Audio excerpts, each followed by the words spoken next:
From Seneb, the tiny priest who kept Pharaoh Khufu's treasures safe, to Geoffrey Hudson leaping out of a banquet pie before King Charles I, this is a calm yet haunting journey that we're about to embark on, lasting over 3 hours. We'll begin with why a single limestone statue made Khufu trust a dwarf above nobles, and move deeper into how a pint-sized cavalier rode straight into England's Civil War storm. So put your phone or television remote to the side, dim the lights, and please make sure to like the video, subscribe, and let me know where you are listening from in the comments. Now, let's begin. Seneb Pharaoh, Khufu's treasured priest. The evening light falls golden across the Nile, casting long shadows that stretch like fingers toward the Great Pyramid rising from Giza's plateau. In this soft dusk, 4,500 years ago, a man named Seneb made his way home along the river's edge, his footsteps steady despite his diminutive stature.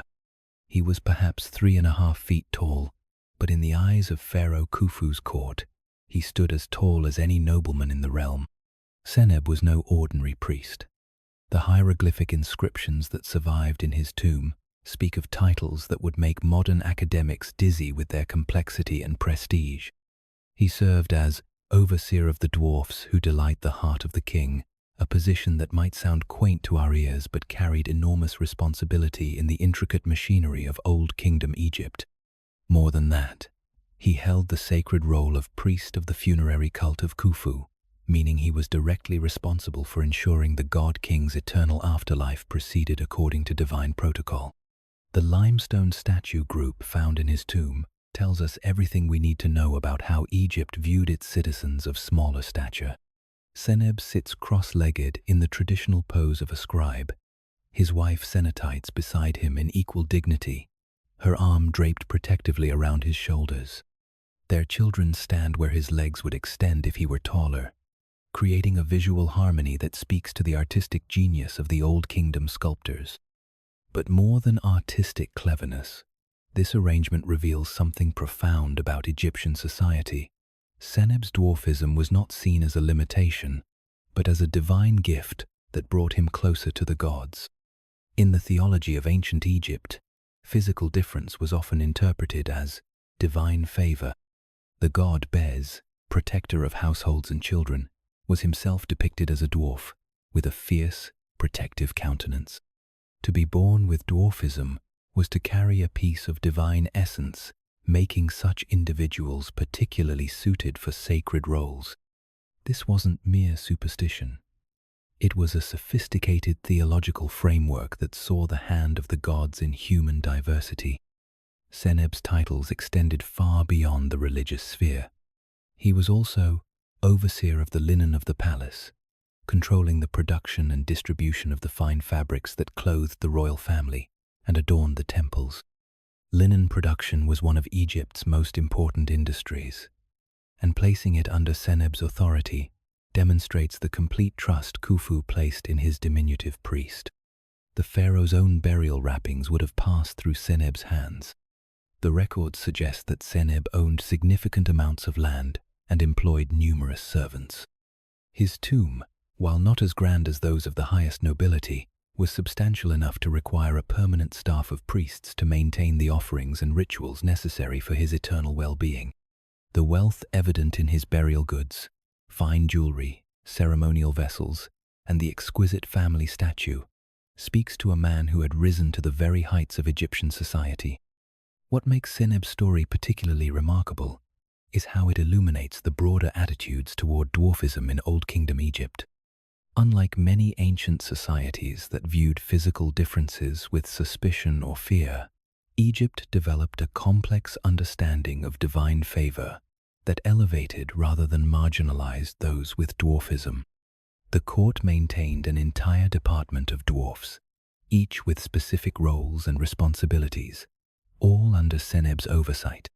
The papyrus records from the period mention the Dancers of God, a troupe of dwarf performers who entertained at religious festivals and royal celebrations.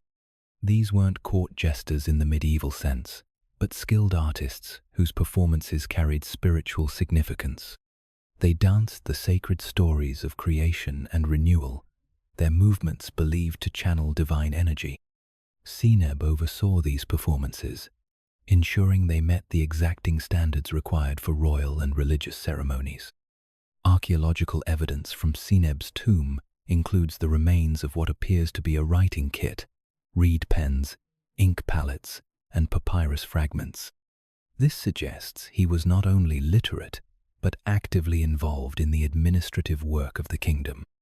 In a society where literacy was rare and precious, this marks him as a member of the educated elite, trusted with the written word that held the power to communicate with gods and govern mortals. The family's domestic life, as revealed through their tomb furnishings, appears to have been comfortable and conventional. Senetites, his wife, was of average height and clearly from a respectable family, given the quality of her burial goods. Their children, also of typical stature, were raised with all the privileges of nobility. The tomb paintings show them engaged in the same activities as other elite families, hunting waterfowl in the marshes, supervising agricultural work, and participating in religious ceremonies. One particularly touching detail emerges from the tomb's decorative program. Among the painted scenes of daily life, there's a small image of SENEB seated at a desk, surrounded by scrolls and writing implements, while a scribe of normal stature sits respectfully before him, taking dictation. The artist could have easily omitted this scene or portrayed it differently, but chose instead to emphasize SENEB's authority and intellectual capabilities. The theological implications of SENEB's position extend beyond mere acceptance of difference. Egyptian religious texts speak of the great ones and the small ones as complementary aspects of divine creation. The pharaoh, as the tallest and most imposing figure in the kingdom, represented the expansive power of the gods, while priests like SENEB embodied the concentrated, intimate aspects of divine presence. This wasn't a hierarchy of better and worse, but a recognition of different divine functions. As the evening deepens along the Nile and the last light fades from the pyramid's peak, we might imagine SENEB completing his final duties of the day. Perhaps he performed the evening rituals for Khufu's cult, ensuring the god-king's journey through the underworld would proceed smoothly. Perhaps he reviewed the linen production reports, or planned the next day's religious ceremonies. In any case, he would have done so with the quiet confidence of a man who knew his place in the cosmic order, not despite his physical stature, but because of the divine purpose it represented. The river flows on, carrying the sounds of the day into the peaceful night, while in the distance, the eternal pyramid stands as a monument not just to pharaonic power, but to the complex society that created it. A society sophisticated enough to see divine favor in human diversity, and wise enough to place that understanding at the very heart of its religious and political life. PEPY's little ones, gold house inspectors. The candlelight flickers across the polished surfaces of the royal workshop, casting dancing shadows that seem to bring the precious metals to life. In the reign of PEPY II, last of the great pharaohs of the Old Kingdom, the palace's gold house hummed with activity well into the night. But these weren't ordinary craftsmen bent over their workbenches. The most trusted overseers of Egypt's treasure were a carefully selected group of dwarfs, known in the court records as the Little Ones of Perfect Sight. The 6th dynasty papyri tell us that PEPY II, who ruled for over 90 years, developed an almost obsessive concern with the quality of precious metalwork leaving his workshops. This wasn't mere vanity. The pharaoh's regalia, temple furnishings, and diplomatic gifts carried enormous political and religious significance. A poorly crafted crown or imperfectly balanced ceremonial vessel could be interpreted as a sign of divine displeasure, potentially undermining the entire cosmic order that placed the pharaoh at the center of Egyptian civilization. Enter the dwarf inspectors, chosen not for their physical stature, but for their extraordinary visual acuity and attention to detail. The palace records, preserved on papyrus fragments found at Saqqara, describe a selection process that would make modern quality control specialists envious. Candidates were tested on their ability to detect minute flaws in gold leaf, to identify the precise composition of metal alloys by color alone, and to spot irregularities in gem cutting that would escape the notice of ordinary observers. The head of this department was a dwarf named Nemti-Hotep, whose title translates roughly as Chief of the Eye that Sees All.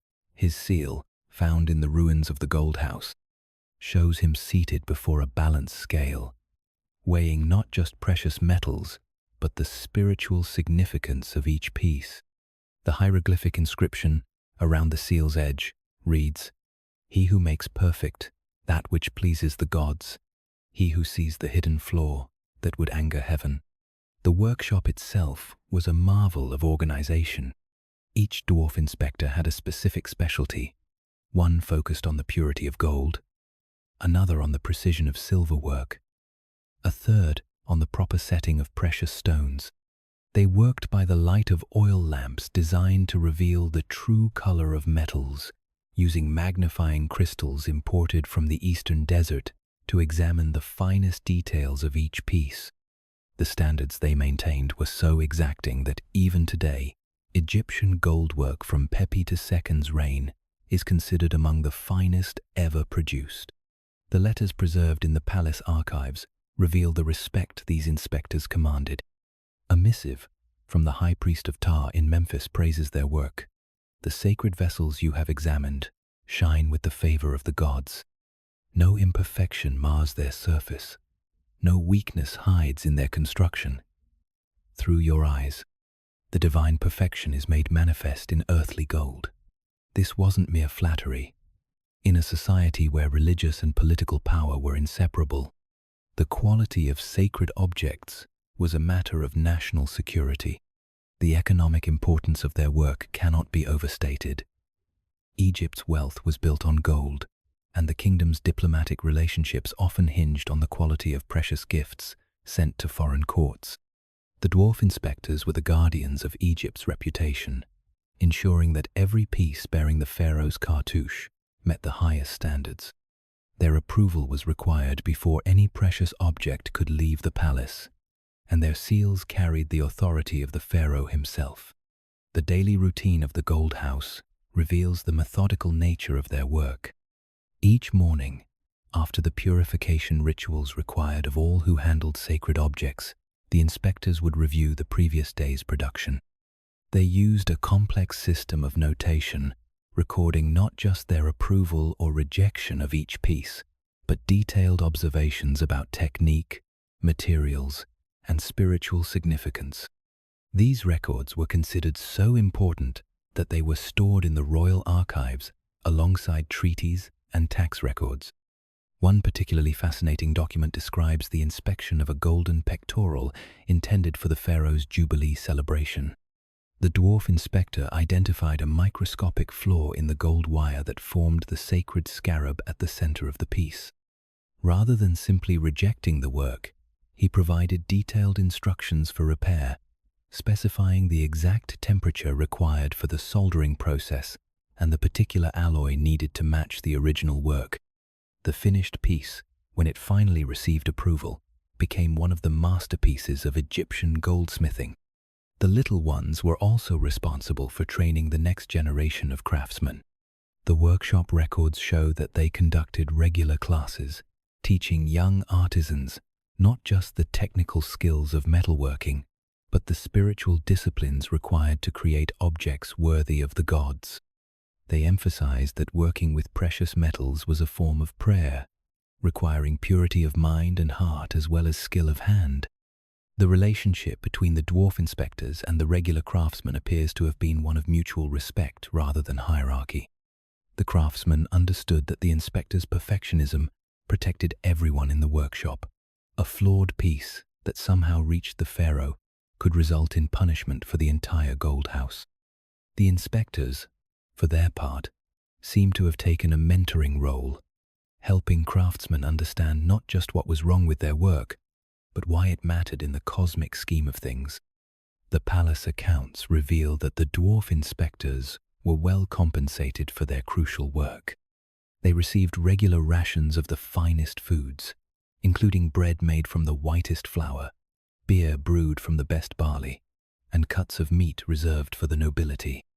Their living quarters within the palace complex were spacious and comfortable, furnished with fine furniture and decorated with artwork that reflected their high status. The religious dimension of their work was equally important. Each evening, after the day's inspections were complete, the dwarf overseers would participate in rituals designed to thank the gods for their gift of sight. They believed that their ability to detect flaws and imperfections was a divine blessing, and they were careful to acknowledge this through regular offerings and prayers. The workshop itself contained a small shrine where they would burn incense and leave portions of their food as thanks for their extraordinary vision. The broader Egyptian understanding of dwarfism as a divine gift found perfect expression in the Gold House inspectors. Their physical stature was seen as bringing them closer to the divine realm, while their enhanced perception was understood as compensation from the gods for their unusual appearance. This wasn't condescension, but recognition of divine balance. The gods gave and took different gifts, creating a harmony of abilities that served the greater good. As the candlelight burns lower and the copper-tinged shadows deepen, we can imagine the final inspections of the day drawing to a close. The dwarf overseers would carefully seal the day's approved work, applying their personal stamps alongside the pharaoh's cartouche. Each seal represented hours of careful examination, years of trained expertise, and the unwavering commitment to excellence that kept Egypt's golden reputation bright across the ancient world. The night settles over the palace, but the standards established by PEPY's little ones would endure for centuries, their legacy measured not in the gold they approved, but in the perfection they demanded, and the divine favor they helped maintain through their extraordinary gifts of sight and judgment. These made flesh dwarf ritualists of New Kingdom temples. The frankincense smoke rises in lazy spirals through the temple's inner sanctum, carrying prayers and offerings toward the star-scattered ceiling of Karnak. In the New Kingdom's golden age, when Egypt's power stretched from Nubia to the Euphrates, the temples housed a remarkable group of priests whose very appearance was considered a manifestation of divine presence. These were the dwarf ritualists, living embodiments of the protective god Bez, whose fierce countenance and diminutive stature made him the guardian of homes, children, and sacred spaces. The connection between the god Bez and actual dwarfs in Egyptian society was more than symbolic, it was theological. Temple inscriptions from the reigns of Amenhotep III and Ramesses II describe these priest dwarfs as Bez-Nitya, meaning God, Bes, or divine Bes. This wasn't metaphorical language, but a literal understanding that these men carried within their bodies the essence of the protective deity. Their role in temple rituals was therefore not just ceremonial, but cosmically essential. The most detailed records of these priest dwarfs come from the Temple of Mut at Karnak, where a dwarf named Waset served as first prophet of Bes in the House of Mut. The title itself reveals the complexity of New Kingdom religious thought. Bes, though a protective household deity, was important enough to have his own prophetic order within the greatest temple complex in Egypt. Waset's duties, as recorded on the walls of his small chapel within the temple grounds, included the daily awakening of Bes, the preparation of protective amulets, and the supervision of rituals designed to ward off evil from the temple and its surrounding community. The festival roles of these dwarf priests were particularly significant during the Opet festival, when the god Amun journeyed from Karnak to Luxor Temple. Contemporary accounts describe processions where the dwarf priests of Bez marched alongside the golden bark of Amun, their presence serving to protect the divine image from malevolent forces that might attempt to disrupt the sacred journey. They wore elaborate masks that emphasized their resemblance to Bez, with protruding tongues and fierce expressions that were believed to frighten away demons. The creation of protective amulets was perhaps the most important function of these priest dwarfs. The workshops attached to the temples produced thousands of Bes amulets each year, small carved figures that ordinary Egyptians wore or placed in their homes for protection. But the most powerful amulets were those that had been blessed by actual dwarf priests, whose physical resemblance to the god was believed to imbue their benedictions with special potency. The process of amulet creation was elaborate and deeply spiritual. The priest dwarfs would begin by purifying themselves through ritual bathing and fasting, then select the materials for each amulet based on astrological calculations and the specific needs of the person who would wear it. Faience, gold, silver, and precious stones were all used, but the choice of material was less important than the spiritual preparation of the priest who would consecrate it. The hieroglyphic instructions for amulet blessing, preserved on papyrus in the British Museum, reveal the complexity of these rituals. The dwarf priest would hold each amulet while reciting specific incantations, breathing on it to impart his life force, and finally placing it briefly against his own heart before declaring it ready for use. The entire process could take hours for a single amulet, and the most skilled priest dwarfs were booked months in advance by wealthy families seeking protection for their children. The household protection myths associated with Bes found their fullest expression in the work of these temple dwarfs. They were regularly called upon to bless new homes, to protect women in childbirth, and to ward off the evil eye from newborn infants.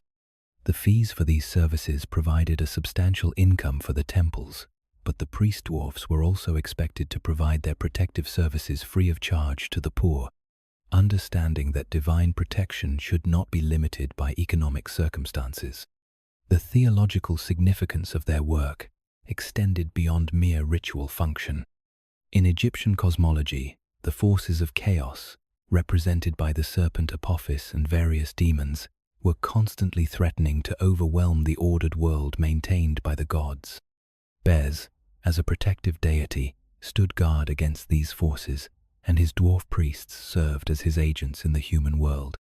Their daily rituals weren't just religious observances but cosmic necessities, maintaining the balance between order and chaos that kept the universe functioning.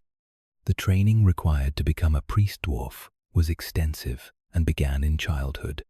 Young dwarfs showed promise, were brought to the temples, where they learned not only the complex rituals associated with Bes, but also the broader theological principles that governed Egyptian religious practice. They studied hieroglyphic writing, mathematics, astronomy, and medicine, becoming learned men whose physical appearance was matched by intellectual achievements. The medical knowledge of these priest dwarfs was particularly valued.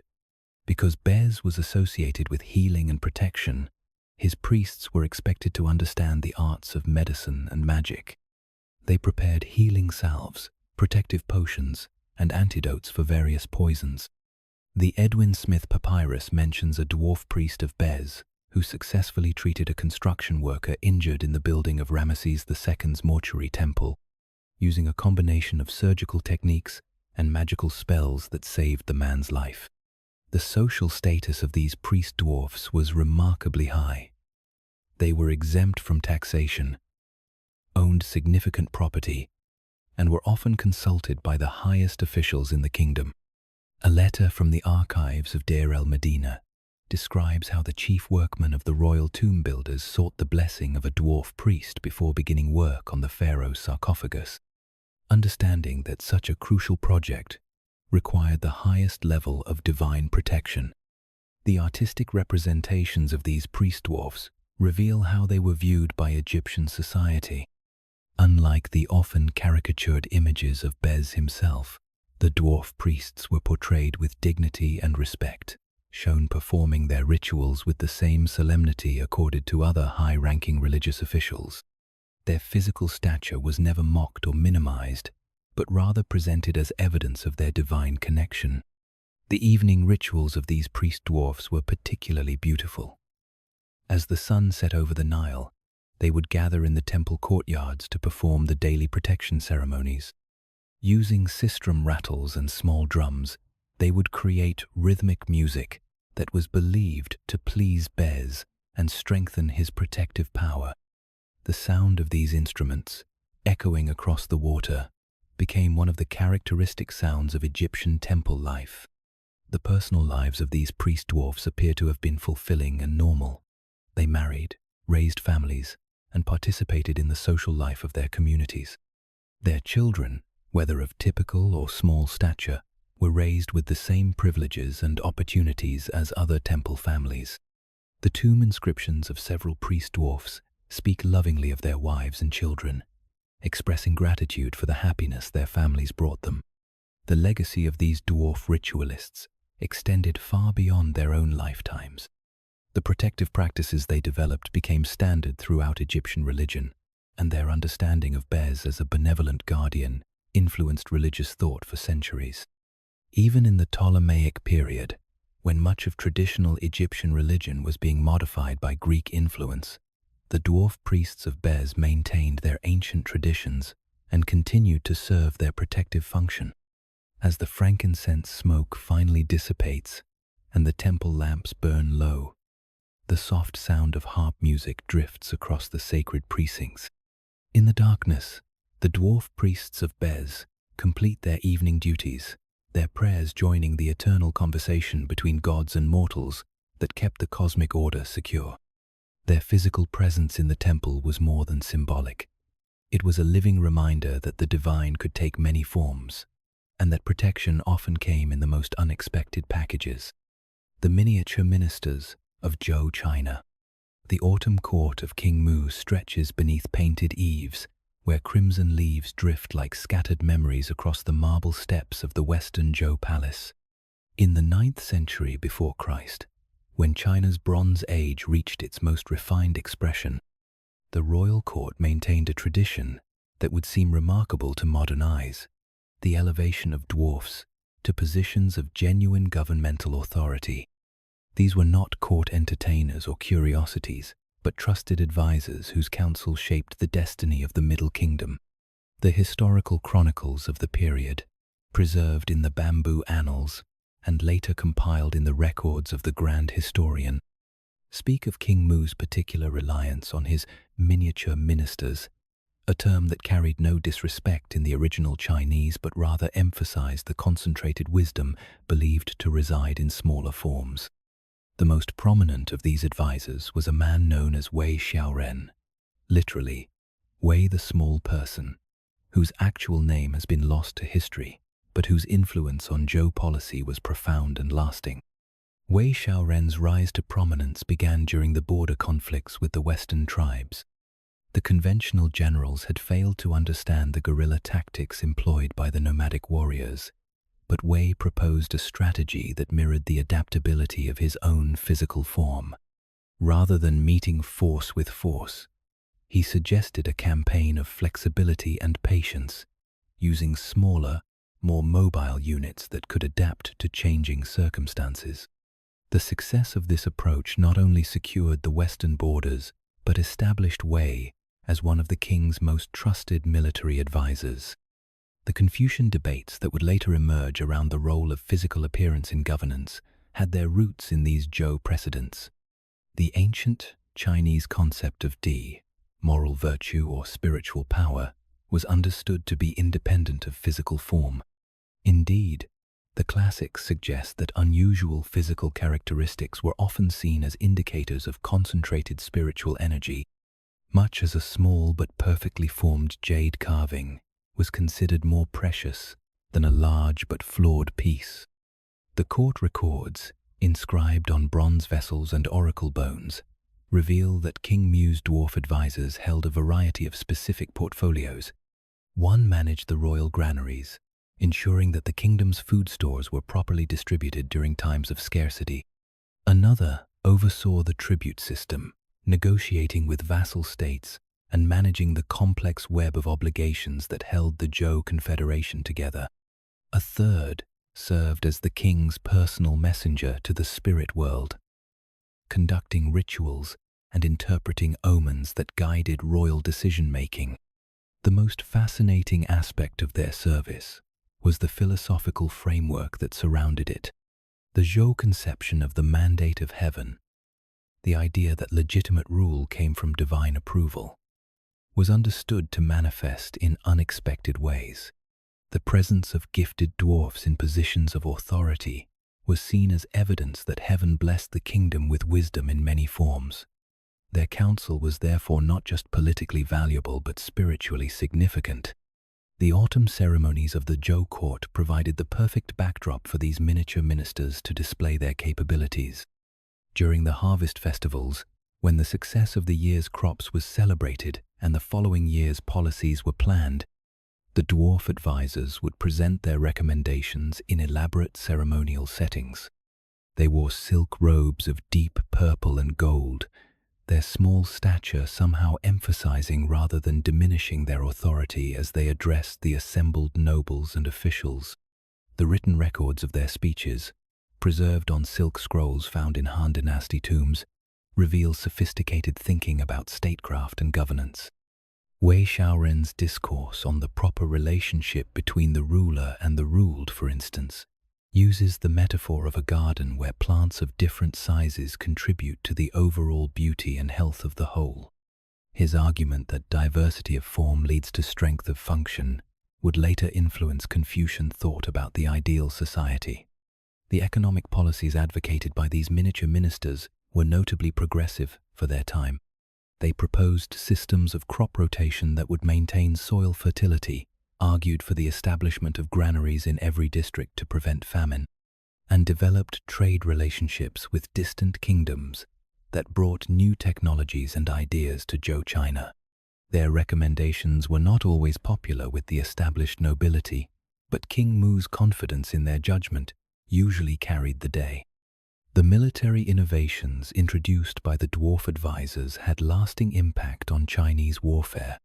They developed new formations that emphasized mobility and coordination rather than brute force, created improved communication systems for battlefield commanders, and established training programs that prepared soldiers for the kind of adaptive thinking required in complex military situations.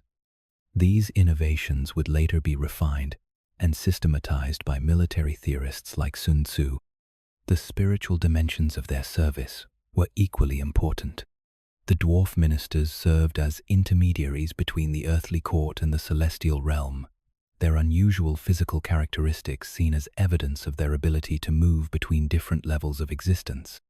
They conducted the daily rituals that maintained the kingdom's spiritual health, interpreted dreams and omens for the king, and served as guardians of the sacred bronze vessels that contained the ancestral spirits of the royal line.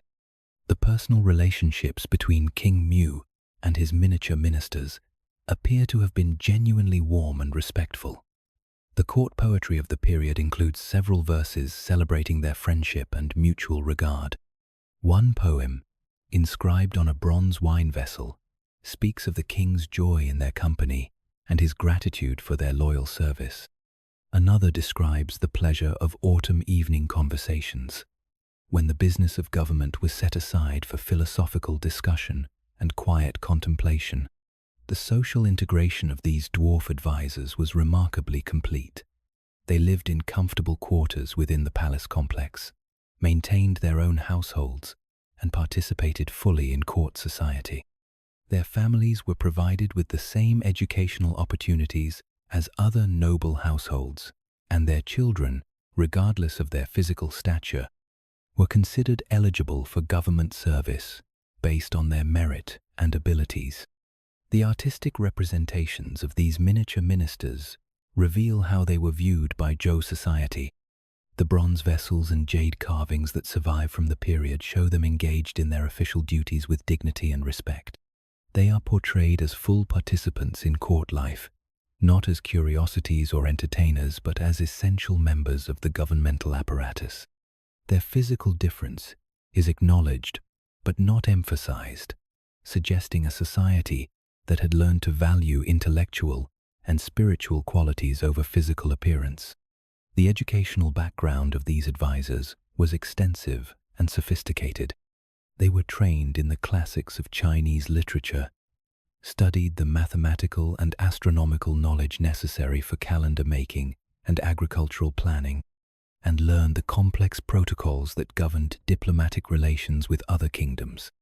Their libraries, as described in the court inventories, contained works on philosophy, military strategy, agriculture, and statecraft that would have been impressive even by later standards.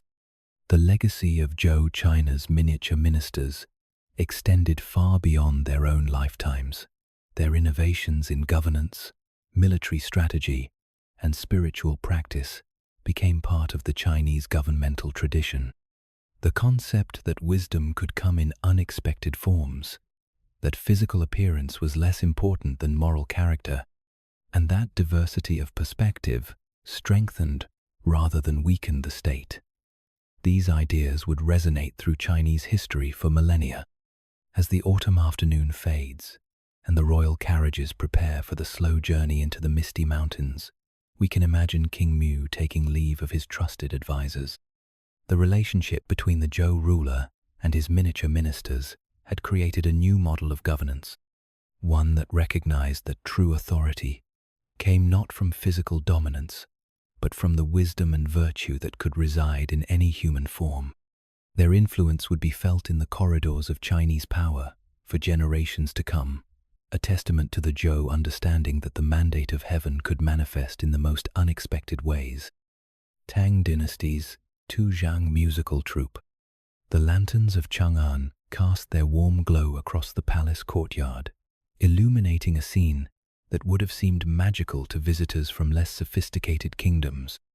In the cosmopolitan capital of Tang, China, where the Silk Road brought together merchants, scholars, and artists from across the known world, the imperial court maintained what was perhaps the most remarkable musical ensemble in history, a troupe of dwarf musicians whose virtuosity on the long flute had earned them the poetic name TWO-ZHANG troupe, referring to their height of roughly 4 feet. The Tang dynasty, at its height in the 8th century, was a golden age of Chinese culture that welcomed talent from every corner of the empire and beyond. The court of Emperor Xuanzong was renowned for its patronage of the arts, and the TWO-ZHANG musical troupe represented the pinnacle of this cultural flowering. These were not court entertainers in the common sense, but serious musicians whose performances were considered essential to the proper functioning of the imperial court and the cosmic order it represented. The leader of the troupe was a man known in the court records as Master Li Shaosheng, whose surname linked him to the imperial family and whose given name meant little voice, though this was surely ironic.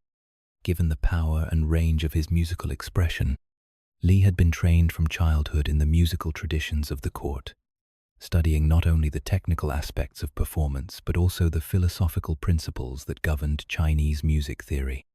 His understanding of the relationship between musical harmony and cosmic order made him one of the most respected cultural figures of his time. The long flute, or dizi, was the signature instrument of the TWO-ZHANG troupe. These bamboo instruments, ranging from 3 to 5 feet in length, required extraordinary breath control and finger dexterity to master. The dwarf musicians had developed their own techniques for handling these large instruments, creating a playing style that was both technically brilliant and uniquely expressive. Their performances were said to evoke the sound of wind through mountain valleys, the cry of cranes over distant lakes, and the whisper of silk in the breeze. The imperial patronage of the TWO-ZHANG troupe was more than mere aesthetic appreciation. In Chinese cosmology, music was understood to be a fundamental force that connected the earthly realm with the heavens. The proper performance of ritual music was believed to maintain the harmony between heaven and earth that kept the empire stable and prosperous. The dwarf musicians, with their concentrated spiritual energy and refined artistic skills, were seen as particularly suited to this cosmic responsibility. The court records, preserved in the imperial archives, describe elaborate performances given by the TWO-ZHANG troupe during the most important state ceremonies. During the New Year celebrations, they would perform the Music of the Spheres, a complex composition that represented the movement of the planets and stars. At the emperor's birthday celebration, they played the Song of 10,000 Years, a piece believed to ensure the ruler's longevity and the dynasty's prosperity. These performances were not mere entertainment but ritual necessities, as important to the functioning of the state as military victories or successful harvests. The musical education of the troupe members was extraordinarily comprehensive. They studied not only their instruments but also music theory, poetry, calligraphy, and the classical texts that formed the foundation of Chinese culture. The Tang court expected its musicians to be scholars, as well as performers, capable of composing original works and discussing the philosophical implications of their art. The surviving compositions attributed to the TWO-ZHANG troupe demonstrate sophisticated understanding of both technical musical principles and aesthetic theory. The international character of Tang culture was reflected in the troupe's repertoire. They performed not only traditional Chinese pieces, but also adaptations of Persian, Indian, and Central Asian musical forms brought to Chang'an by Silk Road traders. Their ability to blend these foreign influences with classical Chinese traditions created a unique musical style that captured the cosmopolitan spirit of the Tang capital. Foreign diplomats and merchants often commented on the extraordinary quality of their performances, spreading the reputation of Tang culture throughout the known world. The poems of Li Bai, China's most celebrated poet, include several references to the TWO-ZHANG troupe. In one famous verse, he describes listening to their performance during a court banquet. The small musicians with their long flutes make music that reaches to heaven itself. Their earthly forms contain celestial songs that lift the spirit beyond mortal concerns. This wasn't mere poetic hyperbole, but reflected the genuine reverence that Tang society felt for these remarkable artists. The daily routine of the troupe members reveals the discipline required for their art. They rose before dawn for breathing exercises and meditation, spent hours each day practicing their instruments, and devoted additional time to studying new compositions and refining their technique. The court provided them with the finest instruments, made from specially selected bamboo and decorated with precious metals and jade. Their living quarters within the palace complex were comfortable and well appointed, reflecting their high status in the cultural hierarchy. The social position of the TWO-ZHANG troupe was remarkably elevated. They were exempt from taxation, received generous salaries from the imperial treasury, and were frequently invited to private performances for the highest nobility. Their opinions on musical matters were sought by court officials, and their recommendations for new compositions or performance techniques were usually adopted. They served as teachers for younger musicians and played important roles in the cultural life of the capital. The technical innovations developed by the troupe had lasting impact on Chinese music. Their techniques for breath control, developed to accommodate their physical stature and the size of their instruments, became standard practice for long flute players throughout the empire. They created new fingering patterns that allowed for more complex melodies and developed ensemble playing techniques that influenced Chinese orchestral music for centuries. Their musical notation system, which used a combination of traditional Chinese symbols and their own innovations, was adopted by other court musicians and eventually spread throughout the empire. The spiritual dimensions of their music were considered as important as its aesthetic qualities. The dwarf musicians understood their performances as forms of meditation and prayer, using their art to achieve states of transcendence that brought them closer to the divine realm. The court Taoists regarded them as fellow practitioners of the spiritual arts, and their music was often incorporated into religious ceremonies and rituals. The Buddhist monks of Chang'an also valued their performances, seeing in their music a reflection of the Dharma teachings about the illusory nature of physical form. The personal lives of the troupe members appear to have been fulfilling and well integrated into Tang society. They married, raised families, and participated in the social life of the capital. Their children, whether of small or typical stature, were provided with excellent educations and opportunities for advancement based on their individual talents and interests. The court records mention several second-generation musicians who followed their parents into the imperial service, continuing the tradition of musical excellence that had made the TWO-ZHANG troupe famous. The artistic legacy of the troupe extended beyond their musical contributions. They inspired painters, poets, and craftsmen throughout the Tang period, appearing in artwork and literature as symbols of the dynasty's cultural achievement.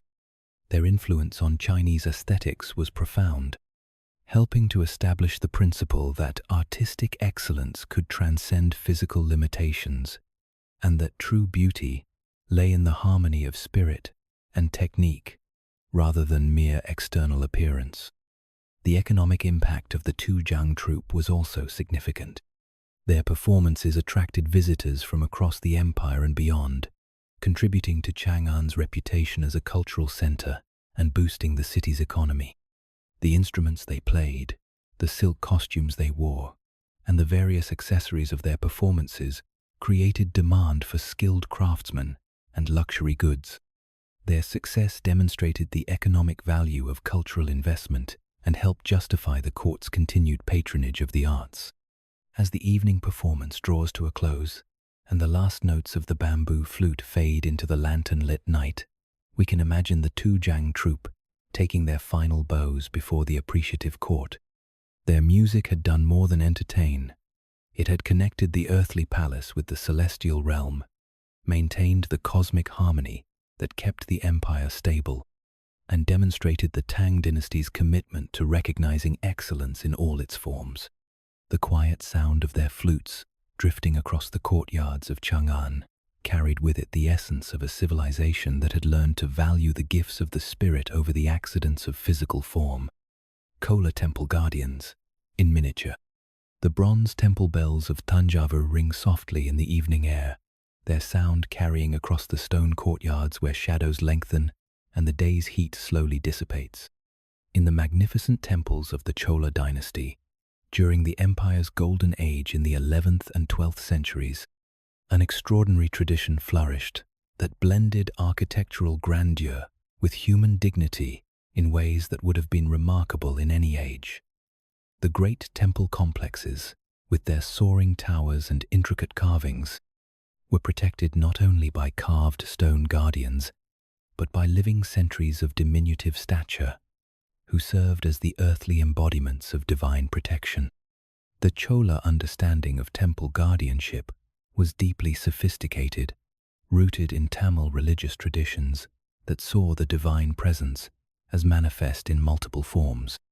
The stone sculptures of Dwarapala, door guardians, that flanked the temple entrances were complemented by actual dwarf guards who served as the living representatives of these protective deities.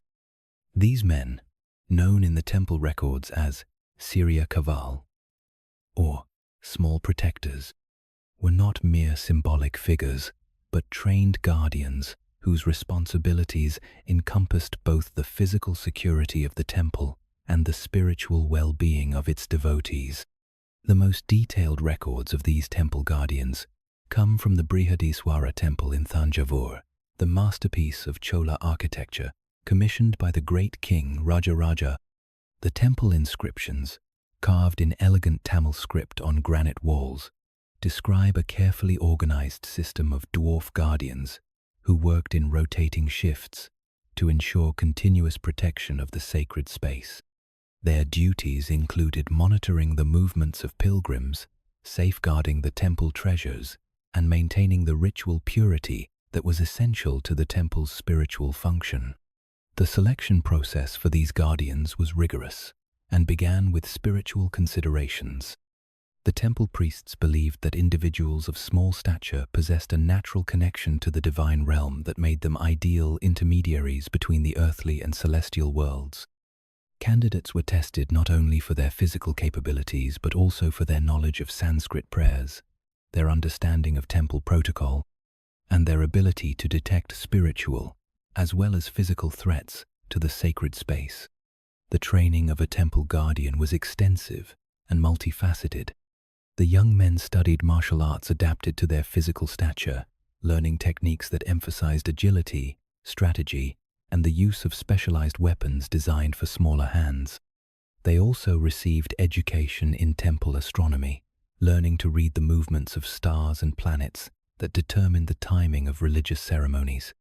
Most importantly, they were trained in the subtle art of spiritual discernment, developing the ability to sense when someone approaching the temple carried negative intentions or spiritual pollution.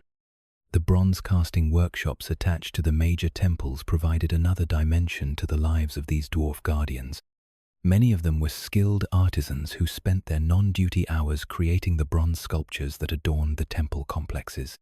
Their small hands and keen eyesight made them particularly suited to the intricate work of bronze casting, and several of the masterpieces of Chola bronze art are attributed to these guardian artisans. The famous bronze of Nataraja in the Thanjavur temple, for instance, bears the subtle signature of a dwarf craftsman named Kutan, whose work was so highly regarded that he was given the honorific title Vishvakarma, after the divine architect of the gods. The daily routine of the temple guardians reflected the cyclical nature of Tamil religious life. They began each day with ritual purification, bathing in the temple tank, and offering prayers to the guardian deities whose earthly representatives they were. Their morning duties included inspecting the temple grounds for any signs of disturbance or impurity, checking the security of the treasure chambers, and preparing for the day's influx of pilgrims. During the busy hours, when devotees crowded the temple courts, the guardians moved through the crowds with quiet efficiency, their presence both protective and reassuring. The relationship between the dwarf guardians and the temple priests was one of mutual respect and interdependence.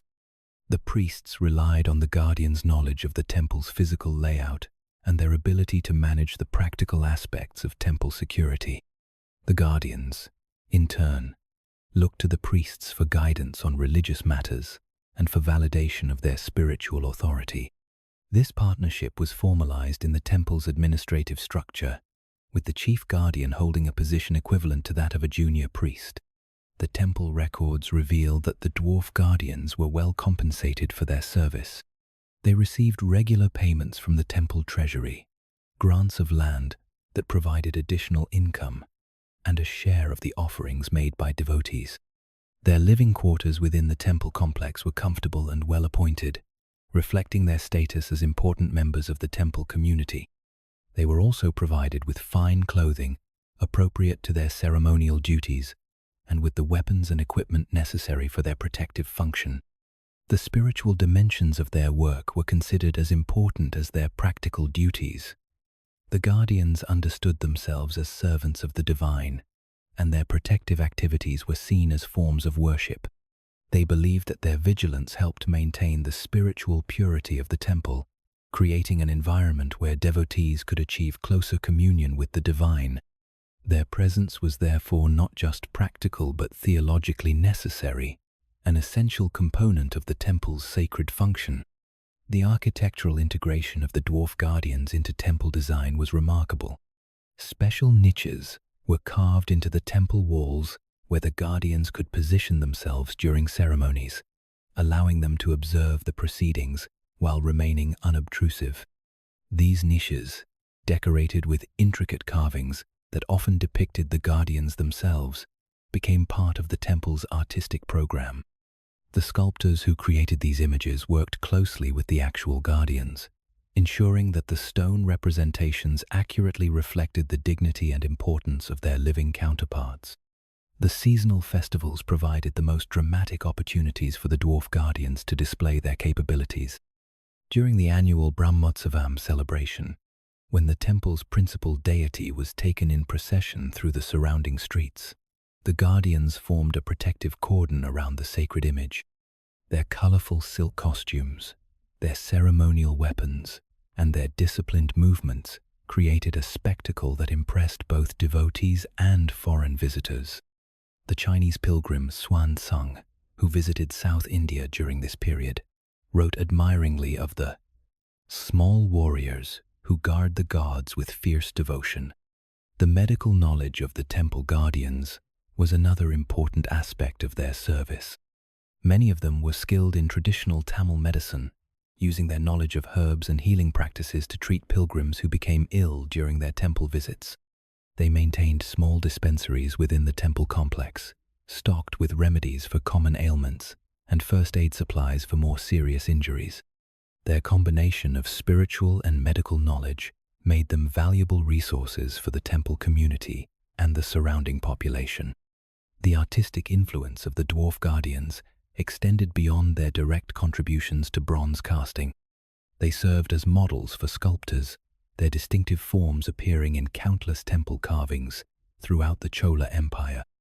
These artistic representations were not caricatures but respectful portraits that emphasized their dignity and spiritual authority.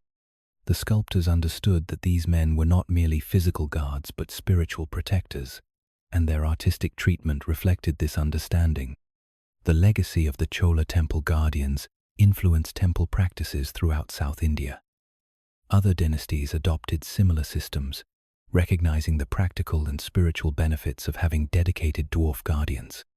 The tradition persisted even after the decline of the Chola Empire, with many temples maintaining at least token representation of these protective figures. The respect accorded to the guardians helped establish precedents for the dignified treatment of individuals with dwarfism throughout Tamil society. As the evening prayers conclude and the temple bells fall silent, the last of the day's pilgrims make their way home through the darkening streets.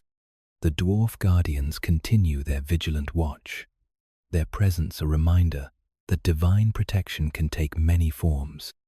The sandalwood incense that perfumes the night air carries with it the essence of a civilization that understood the sacred nature of service and the divine potential that resides in every human form, regardless of its physical dimensions.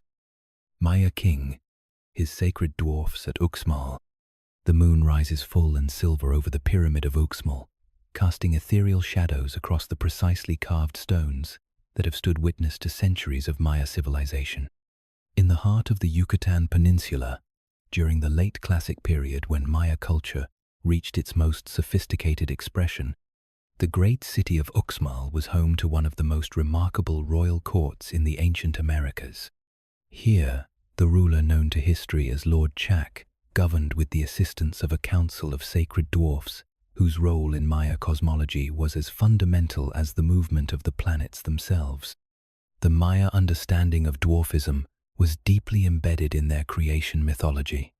According to the Popol Vuh and other sacred texts, the world had been created and destroyed multiple times before the current age, and each previous creation had been populated by beings of different stature and capabilities.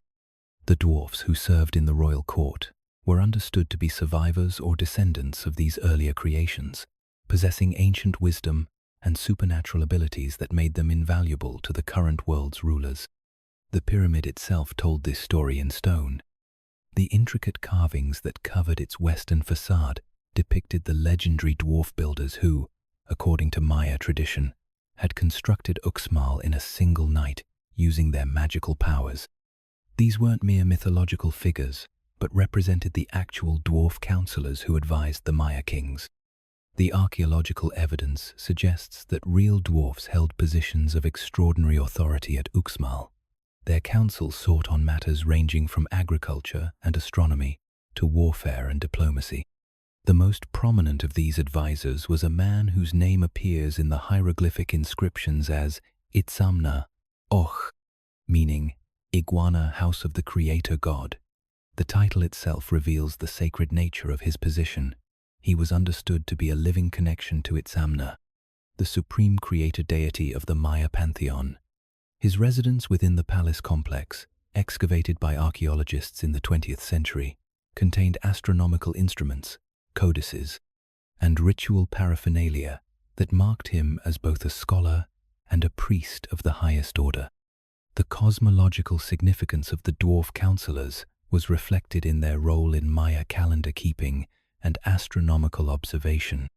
The Maya calendar system, one of the most sophisticated in the ancient world, required constant calculation and adjustment to maintain its accuracy. The dwarf astronomers at UXMAL were responsible for tracking the movements of Venus, predicting eclipses, and determining the auspicious dates for royal ceremonies and military campaigns. Their small stature was believed to give them a unique perspective on celestial movements, allowing them to detect patterns that escaped the notice of taller observers. The mural evidence from UXMAL's palace rooms provides fascinating insights into the daily lives of these sacred dwarfs. The paintings show them engaged in various activities, consulting astronomical charts, conducting religious ceremonies, advising the king on matters of state, and participating in the elaborate court rituals that marked the Maya calendar. They are depicted wearing the same elaborate costumes and jewelry as other high-ranking officials. Their small stature never presented as a limitation, but rather as a mark of their special status. The rain-calling ceremonies were perhaps the most important of the dwarf councillors' ritual responsibilities.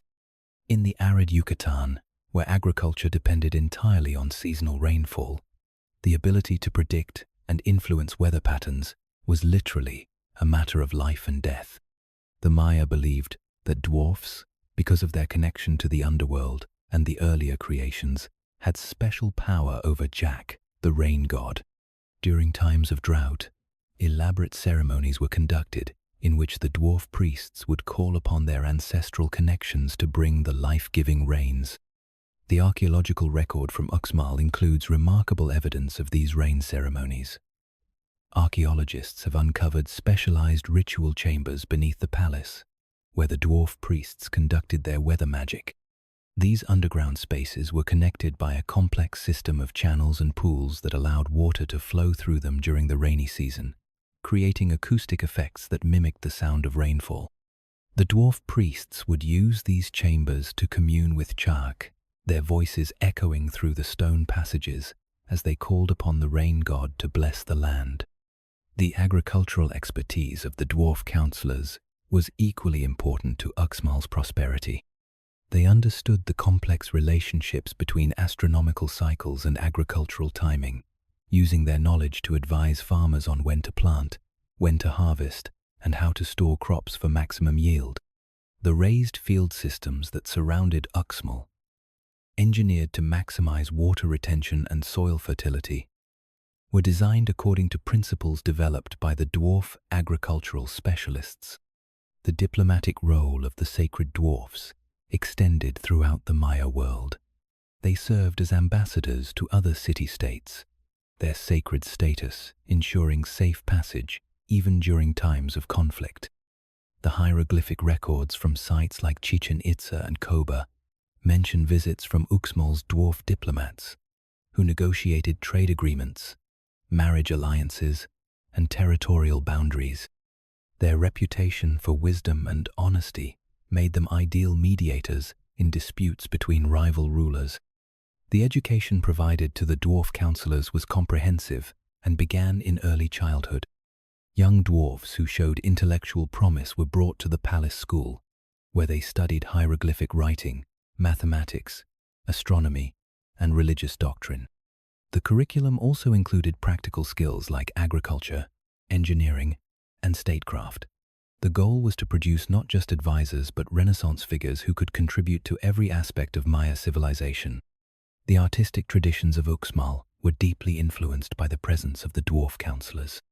The distinctive Puuc architectural style, with its elaborate geometric patterns and naturalistic sculptures, incorporated motifs that honored the sacred dwarfs.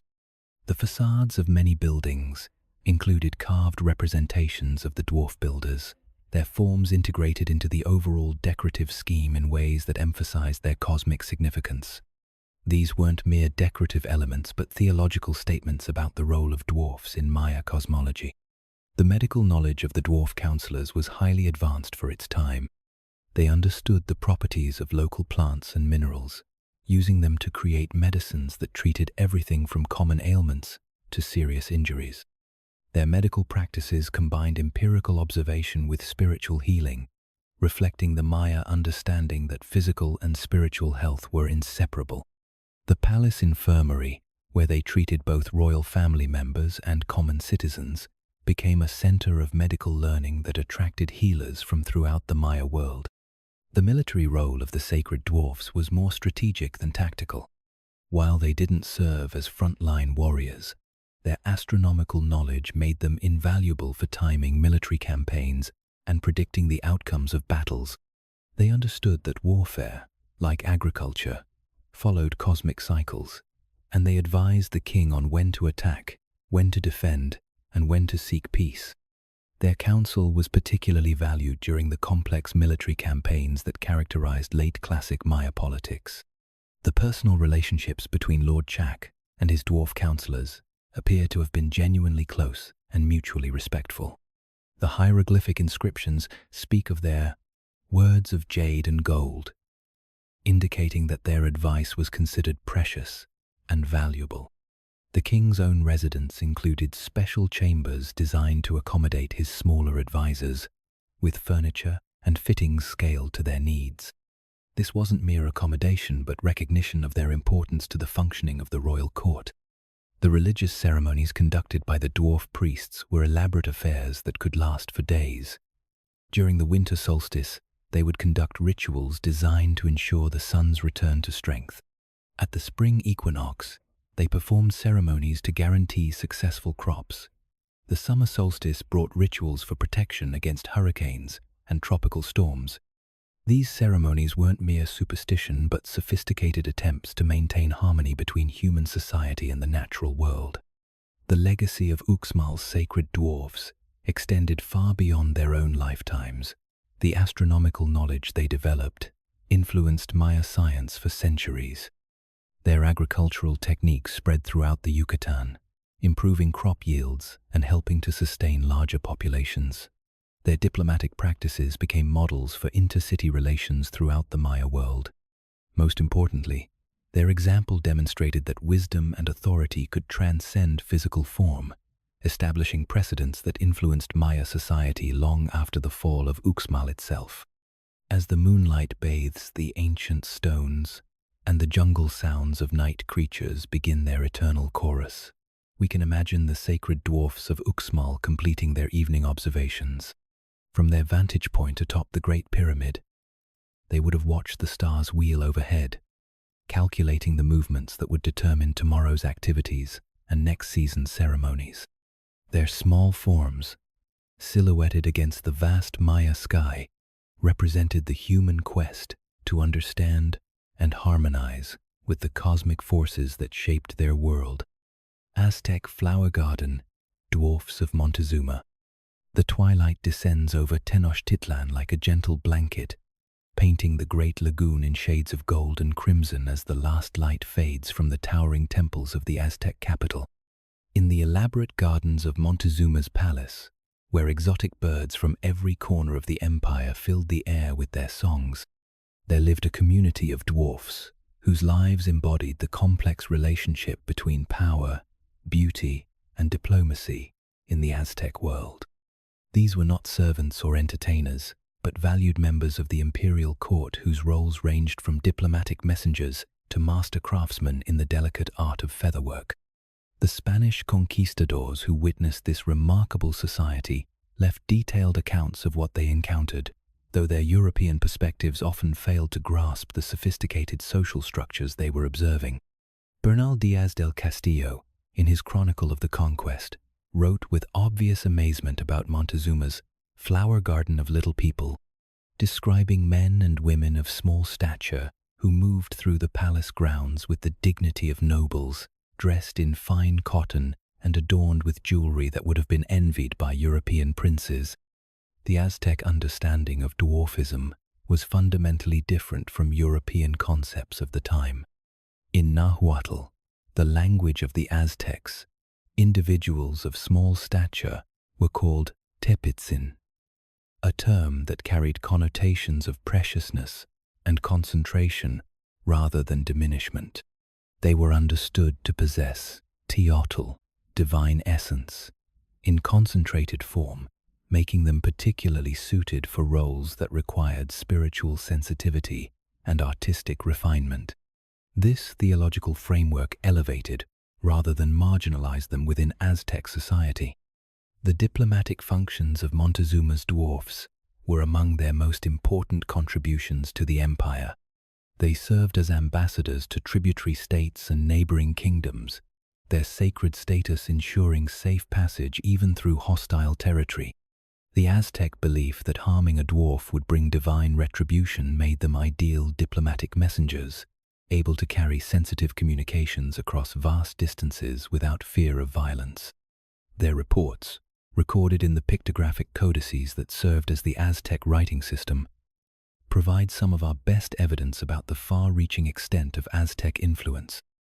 The featherwork ateliers of Tenochtitlan were among the most remarkable artistic institutions in the pre-Columbian Americas, and many of the master craftsmen were dwarfs whose small hands and keen eyesight made them particularly suited to this intricate art. These workshops produced the elaborate feathered costumes, shields, and decorative panels that adorned Aztec temples and palaces.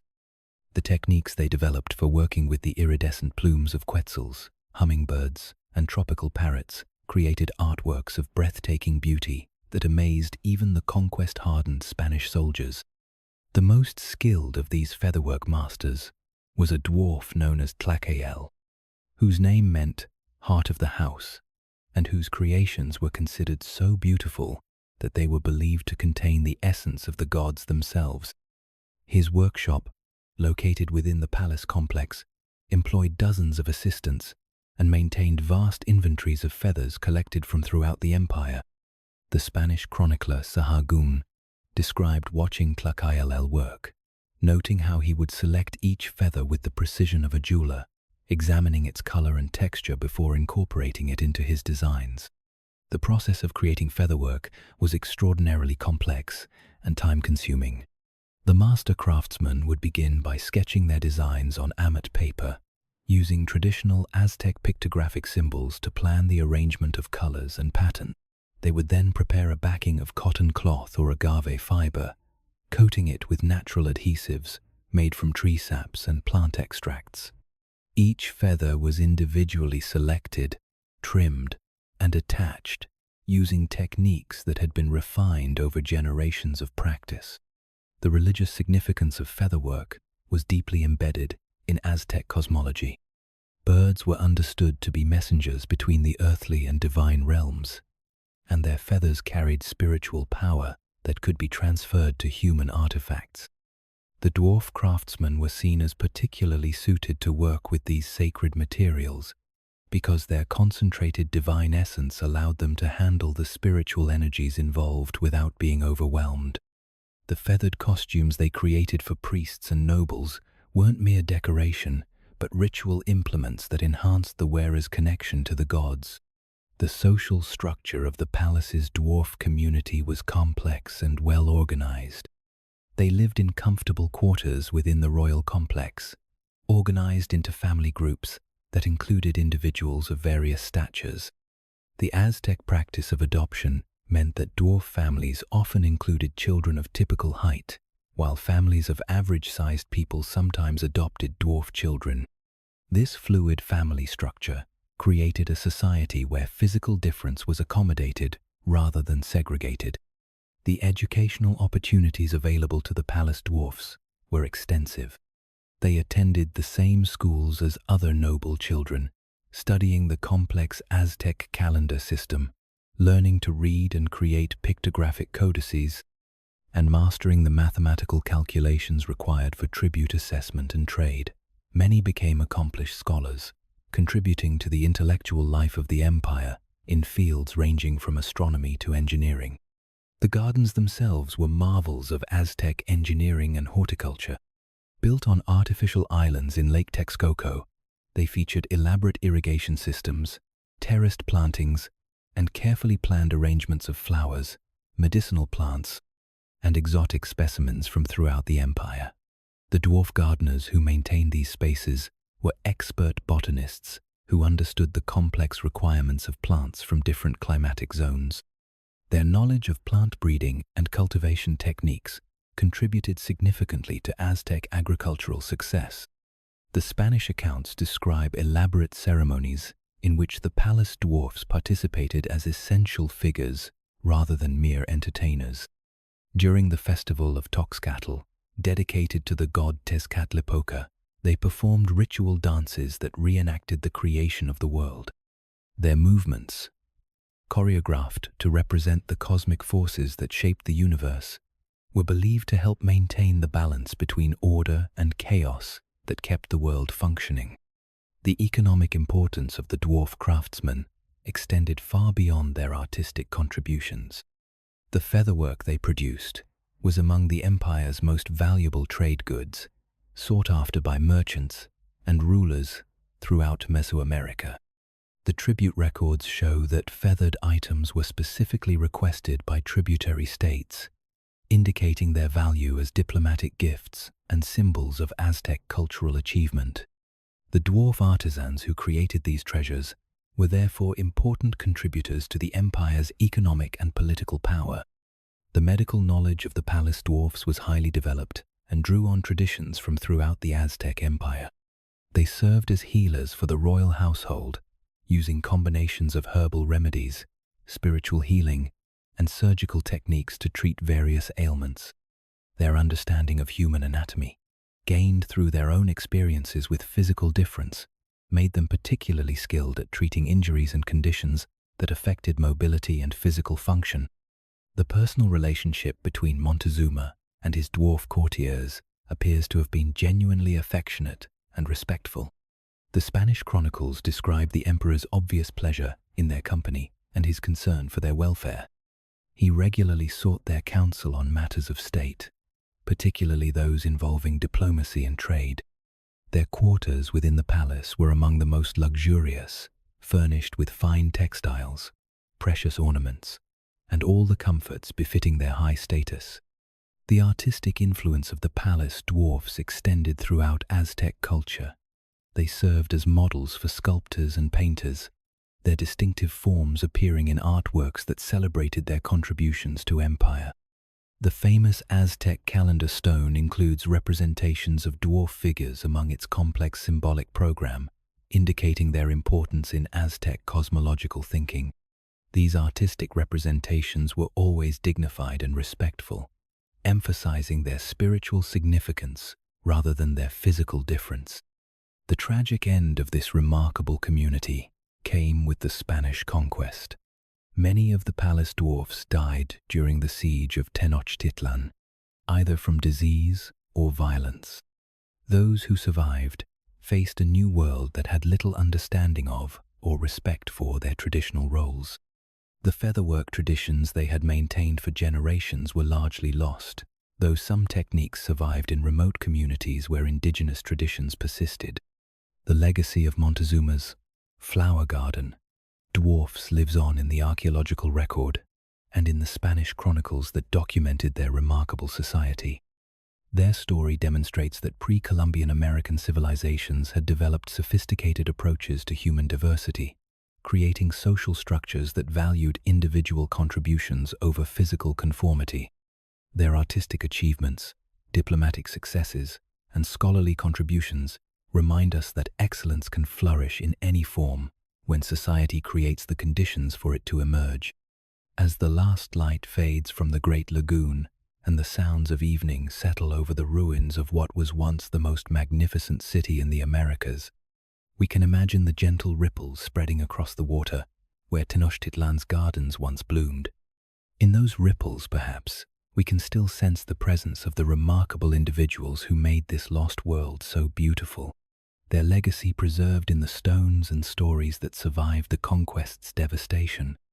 Byzantine acrobats among marble colonnades. The oil lamps flicker in their bronze sconces, casting dancing shadows across the marble colonnades of Constantinople's great palace as the evening ceremonies begin. In the heart of the Byzantine Empire, where East met West and Christianity merged with the ancient traditions of Rome, the imperial court maintained spectacles that would have amazed visitors from the farthest corners of the known world. Among the most remarkable performers in this glittering capital were the dwarf acrobats, whose athletic prowess and artistic grace made them essential figures in the elaborate theatrical productions that expressed Byzantine imperial power. The Byzantine understanding of entertainment was profoundly different from modern concepts of performance. The elaborate ceremonies that took place in the Great Palace weren't mere diversions but carefully orchestrated demonstrations of imperial authority and divine favor. Every aspect of these productions, from the costumes to the choreography, carried political and religious significance.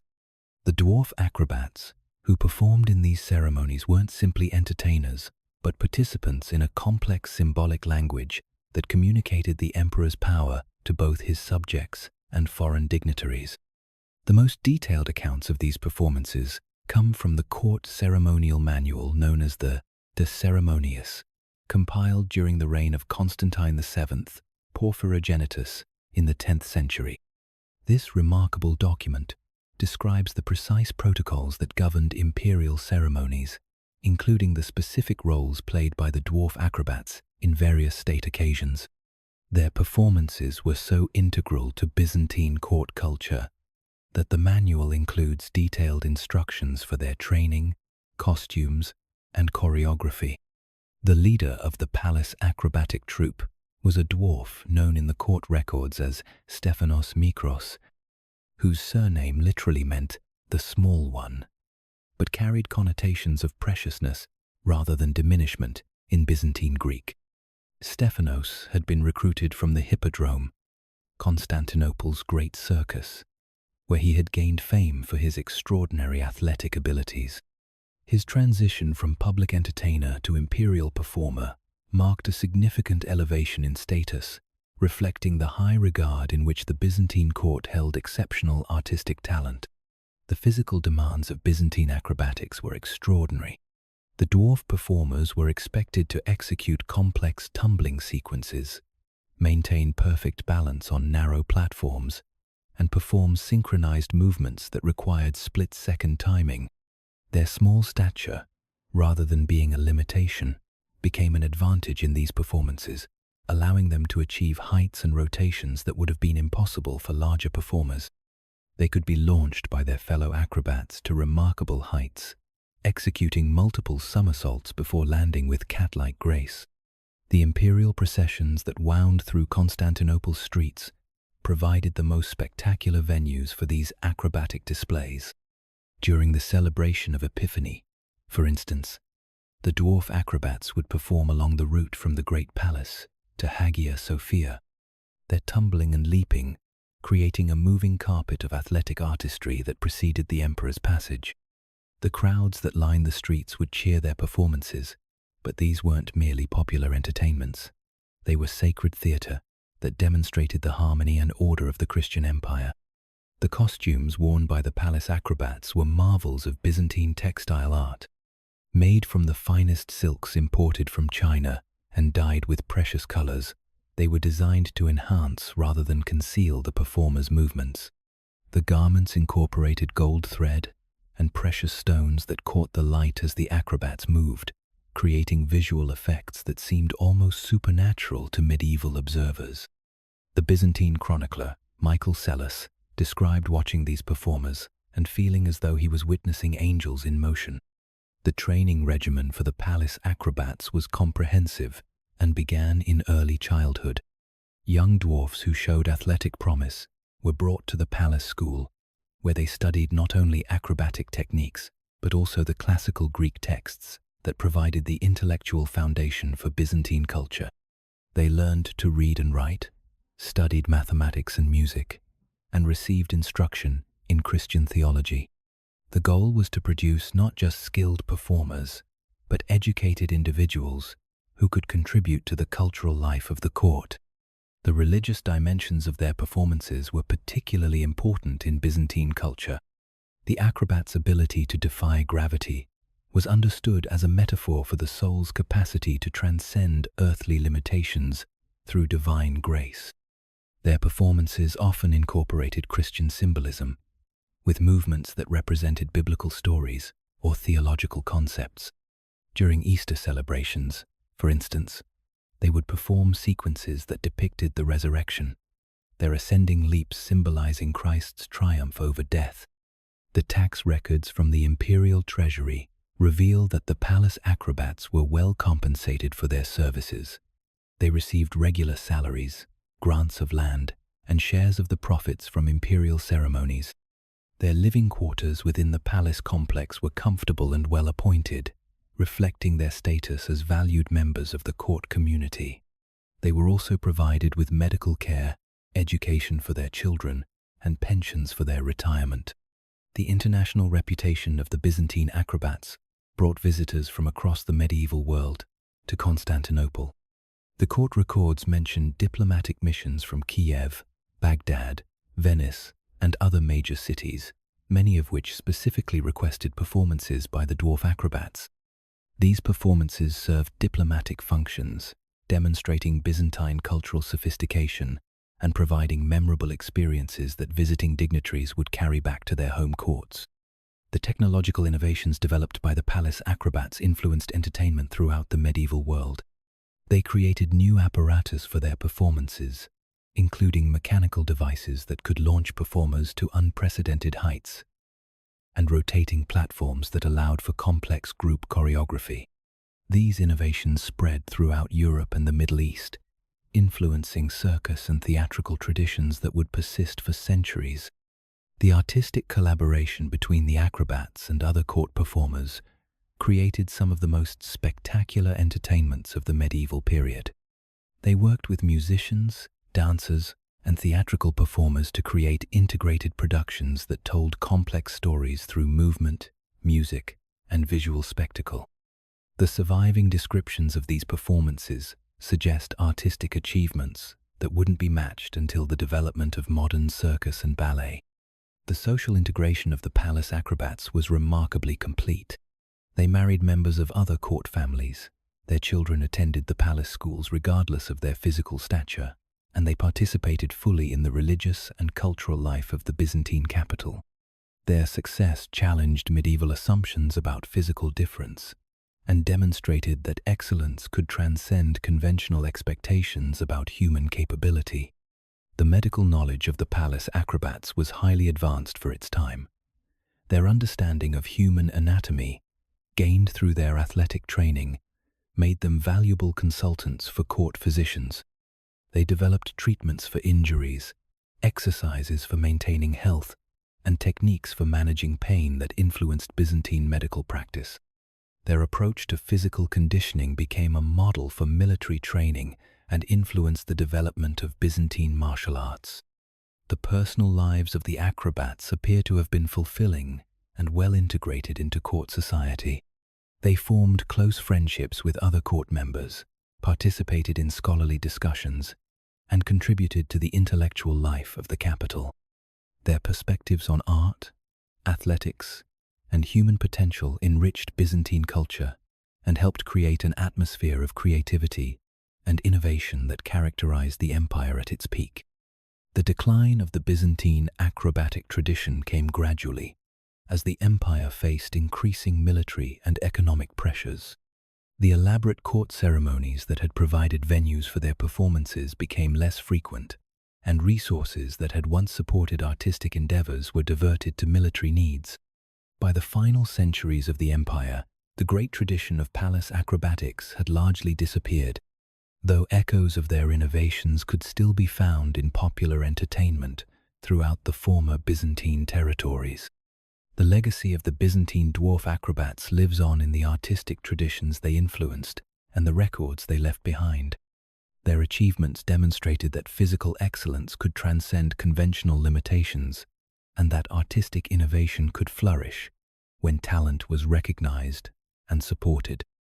Their story reminds us that the greatest empires are often distinguished not just by their military conquests or economic achievements, but by their ability to create conditions where human creativity can reach its highest expression.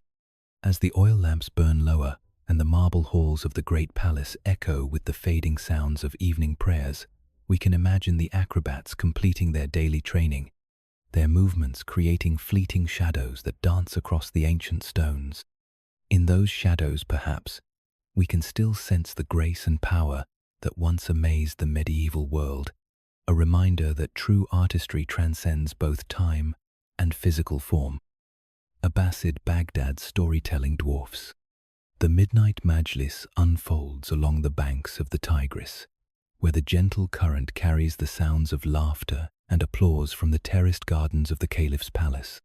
In the golden age of Abbasid Baghdad, when the city stood as the intellectual and cultural center of the Islamic world, the court of Harun al-Rashid and his successors maintained a tradition that would have seemed familiar to lovers of the Arabian Nights, though the reality was far more sophisticated than any fairy tale. The palace storytellers, many of whom were dwarfs whose voices could weave spells more powerful than any magic, served not merely as entertainers but as keepers of wisdom, teachers of morality, and bridges between the learned world of books and the lived experience of ordinary people. The Abbasid understanding of storytelling was deeply rooted in Islamic tradition, which recognized the power of narrative to convey both earthly wisdom and spiritual truth. The Quran itself was understood to be the ultimate story, the account of divine guidance offered to humanity, and the court storytellers were seen as continuing this sacred tradition in secular form. The dwarf narrators who held positions of honor in the caliph's majlis weren't mere entertainers but religious and cultural authorities whose tales carried the weight of moral instruction and social commentary. The most celebrated of these storytellers was a dwarf known as Abu Nuwas al-Saghir, whose name linked him to the famous poet Abu Nuwas, while the epithet al-Saghir indicated both his physical stature and his status as a literary heir to the great tradition of Arabic poetry and prose. Al-Saghir had been trained in the House of Wisdom, Baghdad's great library and translation center, where he had studied not only Arabic literature, but also the Persian, Greek, and Indian texts that were being translated into Arabic during this remarkable period of cultural synthesis. The evening storytelling sessions were elaborate affairs that could extend deep into the night. The Caliph al-Mutawakkil, known for his patronage of literature and learning, would gather his court in the palace gardens overlooking the Tigris, where cushions and carpets created intimate spaces for listening. The dwarf storytellers would take turns narrating tales that ranged from historical accounts to moral fables, from romantic adventures to philosophical allegories. Their performances weren't simple recitations but dramatic presentations that incorporated different voices, gestures, and even musical accompaniment. The repertoire of these storytellers was vast and constantly expanding.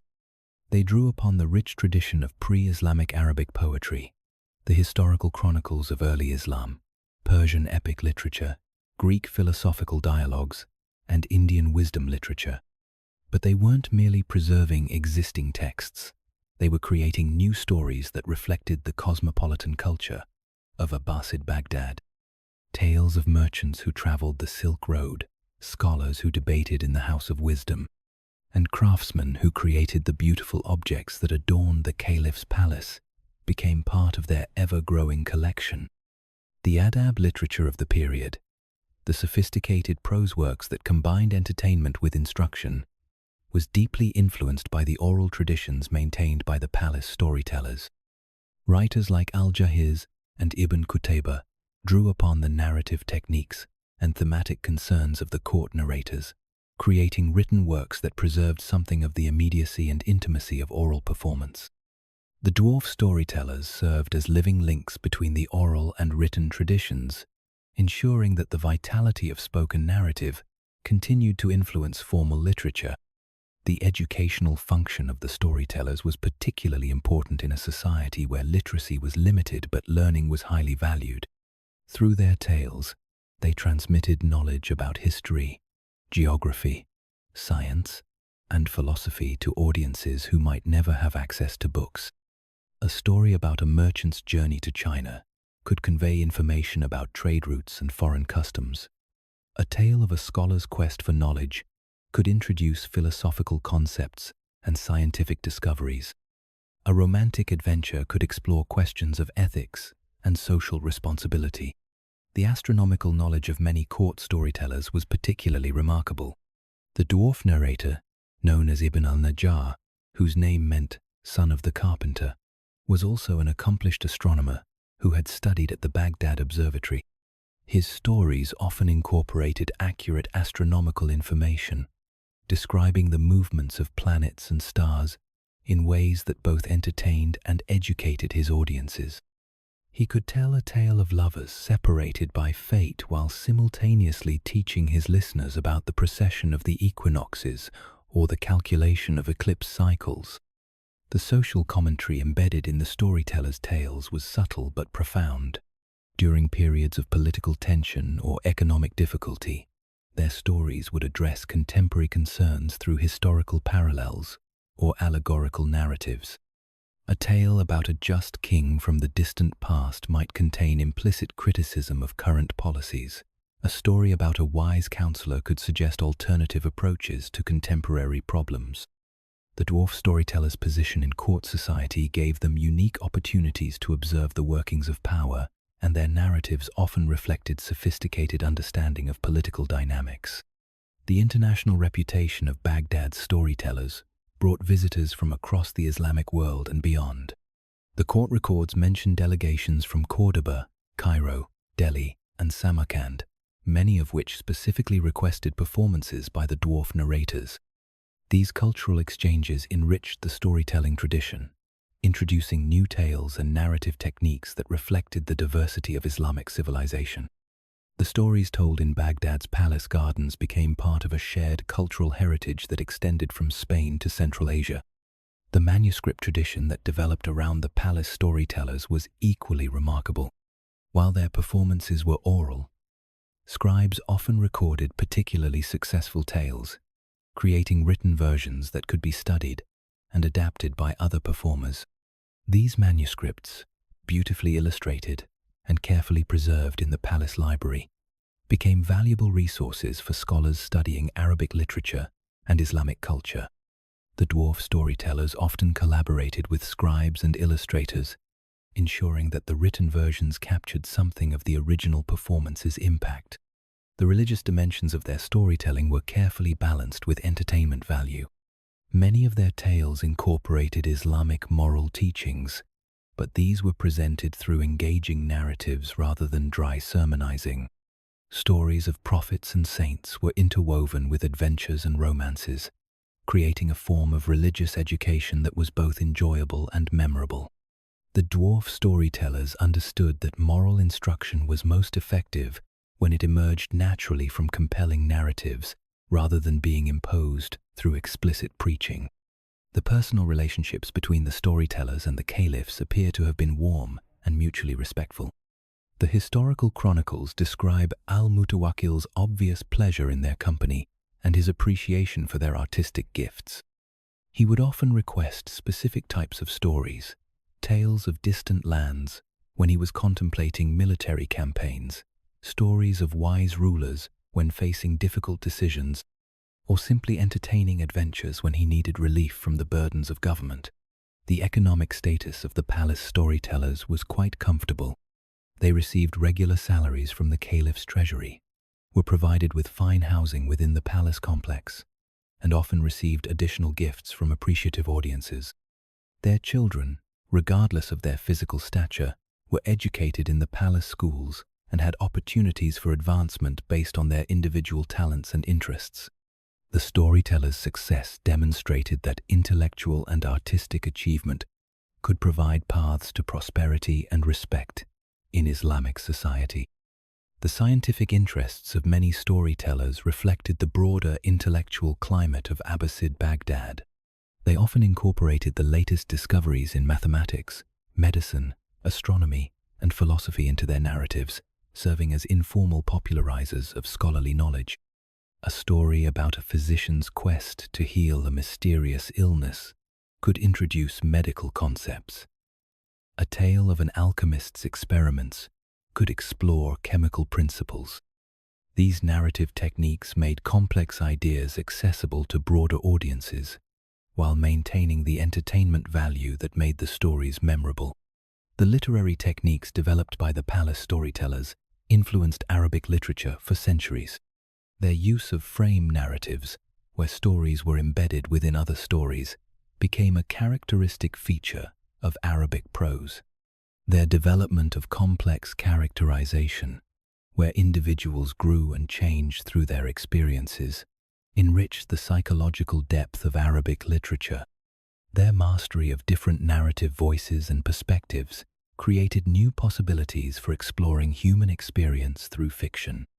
The decline of the storytelling tradition came gradually, as the Abbasid Caliphate faced increasing political and economic pressures. The elaborate court culture that had supported the storytellers became less sustainable as the empire fragmented and resources were diverted to military needs. Many of the dwarf narrators found new audiences in the madrasas and markets of Baghdad, adapting their techniques to different social contexts but preserving the essential elements of their art. The legacy of Baghdad's storytelling dwarfs can be traced through the literary traditions they influenced and the manuscripts they helped create. Their techniques for combining entertainment with instruction, their methods for making complex ideas accessible, and their understanding of narrative as a vehicle for cultural transmission continued to influence Arabic literature long after the golden age of the Abbasid court had ended. The stories that emerged from their midnight sessions by the Tigris became part of the cultural heritage that would eventually give birth to the tales we know as the Arabian Nights. As the current of the great river carries the sounds of the evening into the darkness, and the last lanterns flicker in the palace gardens, we can imagine the storytellers completing their final tales of the night. Their voices, rising and falling with the rhythm of ancient narratives, connect the present moment to the vast sweep of human experience, reminding us that wisdom often comes disguised as entertainment, and that the most profound truths are sometimes best conveyed through the simple act of telling a story well. Song Strategist. Liu Xiang legend. In small stature. The tea house sits quietly beside the canal, its wooden floors polished smooth by centuries of footsteps, while steam rises gently from the cups arranged on the small table where two men contemplate a chessboard in the gathering dusk. In the sophisticated world of Song Dynasty China, where intellectual achievement was prized above military prowess and scholarly examination determined social advancement, the story of Liu Xiang represents one of the most fascinating intersections of historical fact and popular legend. Part historical figure, part folkloric hero, Liu Xiang embodies the Chinese ideal that true greatness comes from wisdom rather than physical stature. The historical records concerning Liu Xiang are fragmentary and often contradictory, scattered through official gazetteer notes, military memoirs, and the vast collection of stories that Chinese scholars called xiao shuo, literally small talk, but encompassing everything from historical anecdotes to popular fiction. What emerges from these varied sources is the portrait of a man whose diminutive physical form housed an intellect so sharp and strategic thinking, so profound, that he became legendary throughout the Chinese cultural sphere. The earliest reliable mention of Liu Xiang appears in the military records of the Southern Song period, during the tumultuous decades when Chinese forces struggled against the advancing Jin dynasty from the north. The official histories describe him as an advisor to General Yue Fei, the great patriotic hero, whose attempts to reclaim northern China from foreign occupation ended in political intrigue and execution.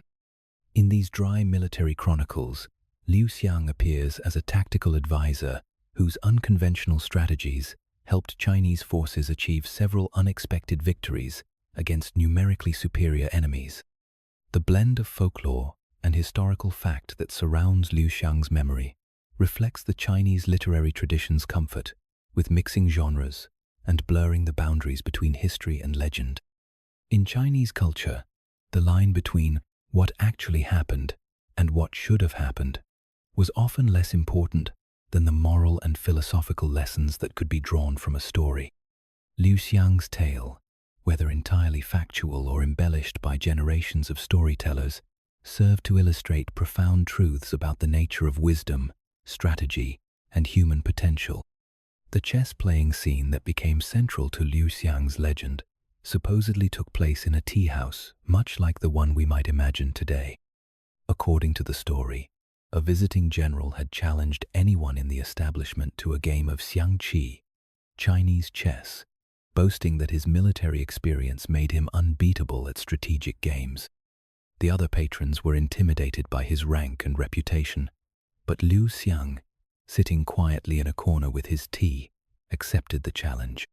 The game that followed became the stuff of legend, with Liu Xiang employing strategies so subtle and unexpected that his opponent found himself checkmated before he fully understood what was happening. The military applications of Liu Xiang's strategic thinking were documented in several battlefield accounts, though these records often focus more on results than methods. One particularly detailed description comes from the Battle of Luxi, where Chinese forces under Liu Xiang's guidance managed to defeat a Jin army nearly 3 times their size. Instead of meeting the enemy in conventional battle, Liu Xiang proposed a complex series of feints and withdrawals that drew the Jin forces into increasingly unfavorable positions. The final engagement lasted only a few hours, with the enemy army collapsing into confused retreat when they realized they had been systematically outmaneuvered. The philosophical dimensions of Liu Xiang's approach to strategy reflected the broader intellectual climate of Song Dynasty China. This was an era when Confucian thought was being revitalized through contact with Buddhist and Taoist ideas, creating new syntheses that emphasized the cultivation of wisdom over the mere accumulation of facts. Liu Xiang's strategic methods embodied these philosophical principles, demonstrating that true understanding came from perceiving underlying patterns rather than simply memorizing conventional tactics.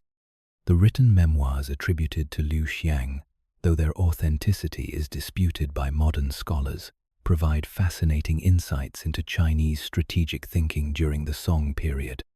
These texts, preserved in various manuscript collections, discuss not only military tactics but also the psychological and philosophical principles that underlie effective strategy. They emphasize the importance of understanding one's opponents, of seeing beyond immediate circumstances to long-term consequences, and of finding strength through adaptability rather than rigid adherence to established methods. The educational background that enabled Liu Xiang's strategic brilliance was typical of Song Dynasty intellectual culture. Despite his humble origins, he was reportedly the son of a minor clerk in a county government office. He had access to the extensive educational opportunities that characterized this remarkable period.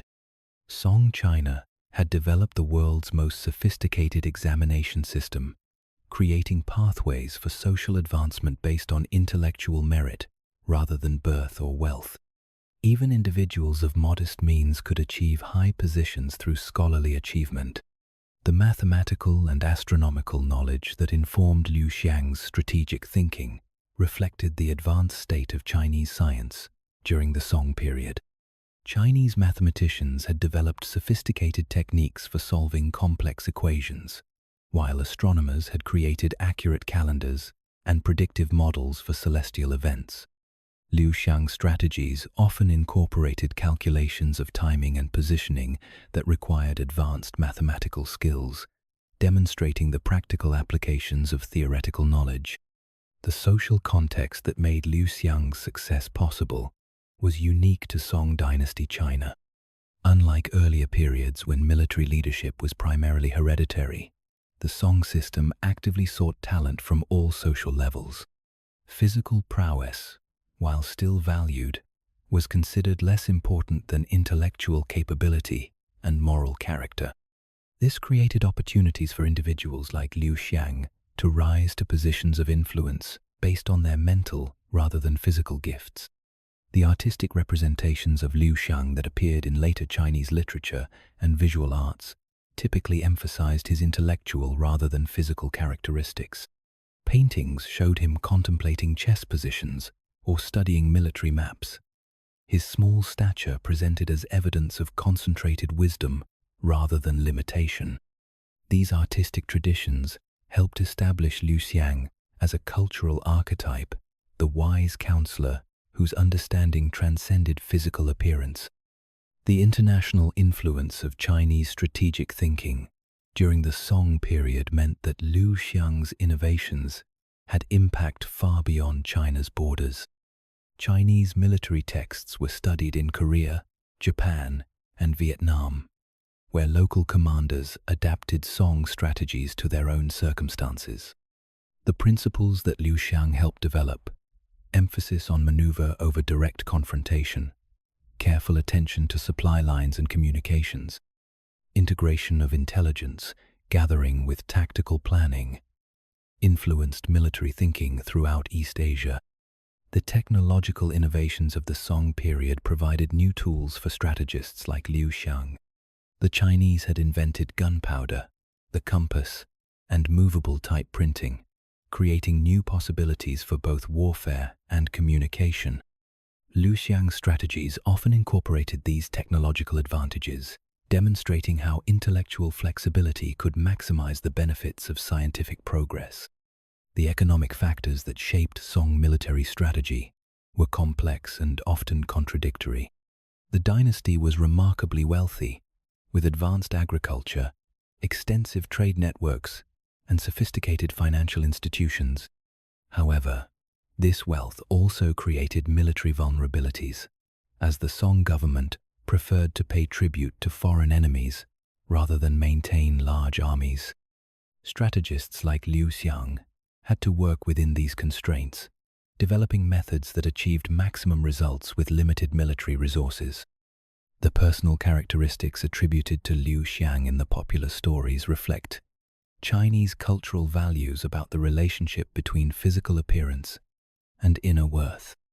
He was typically described as quiet and unassuming, someone who could easily be overlooked in a crowd but whose insights were profound and transformative. These stories served as moral instruction, teaching that wisdom could appear in unexpected forms and that true leadership came from understanding rather than intimidation. The legacy of Liu Xiang's strategic innovations continued to influence Chinese military thinking for centuries. His emphasis on flexibility and adaptation became central principles in later strategic texts. His understanding that victory came from superior planning rather than superior force influenced generations of Chinese commanders.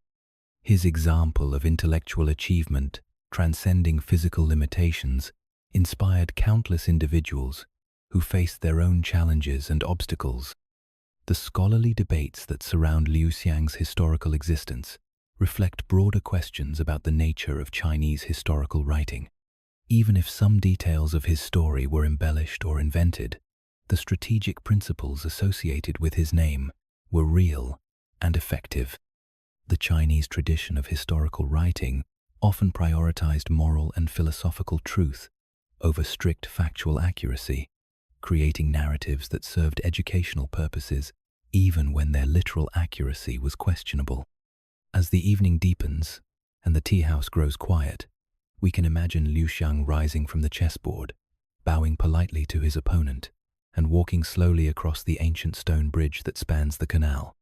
His footsteps echo softly in the gathering darkness, but the ideas he represents, the power of intellect over force, the value of wisdom over appearance, the possibility that greatness can emerge from the most unlikely sources, continue to resonate through the centuries, reminding us that true strength often comes in the smallest packages.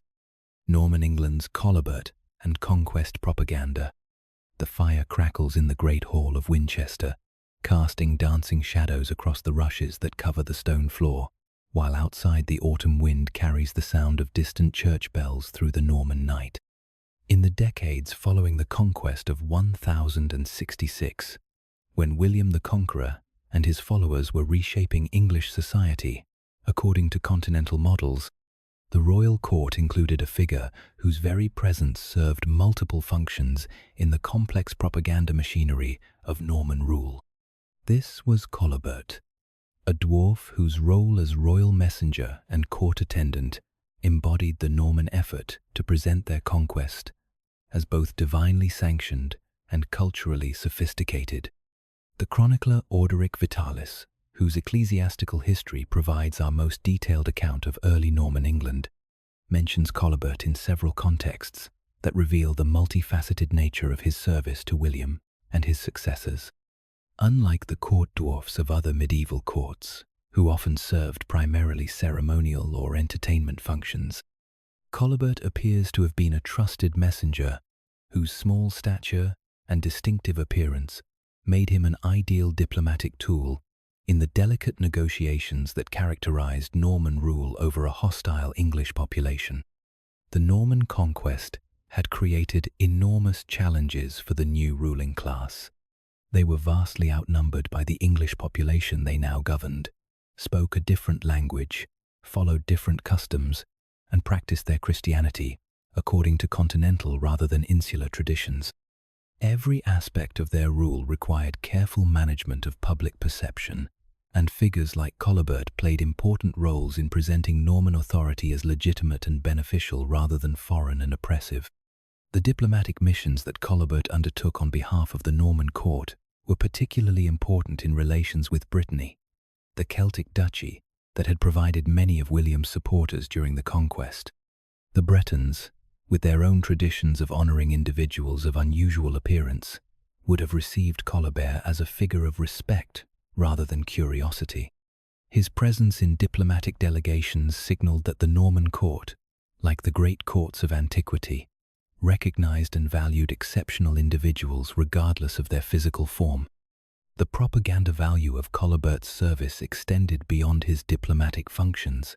His presence at court ceremonies provided visual evidence that the Norman regime attracted loyalty from all segments of society.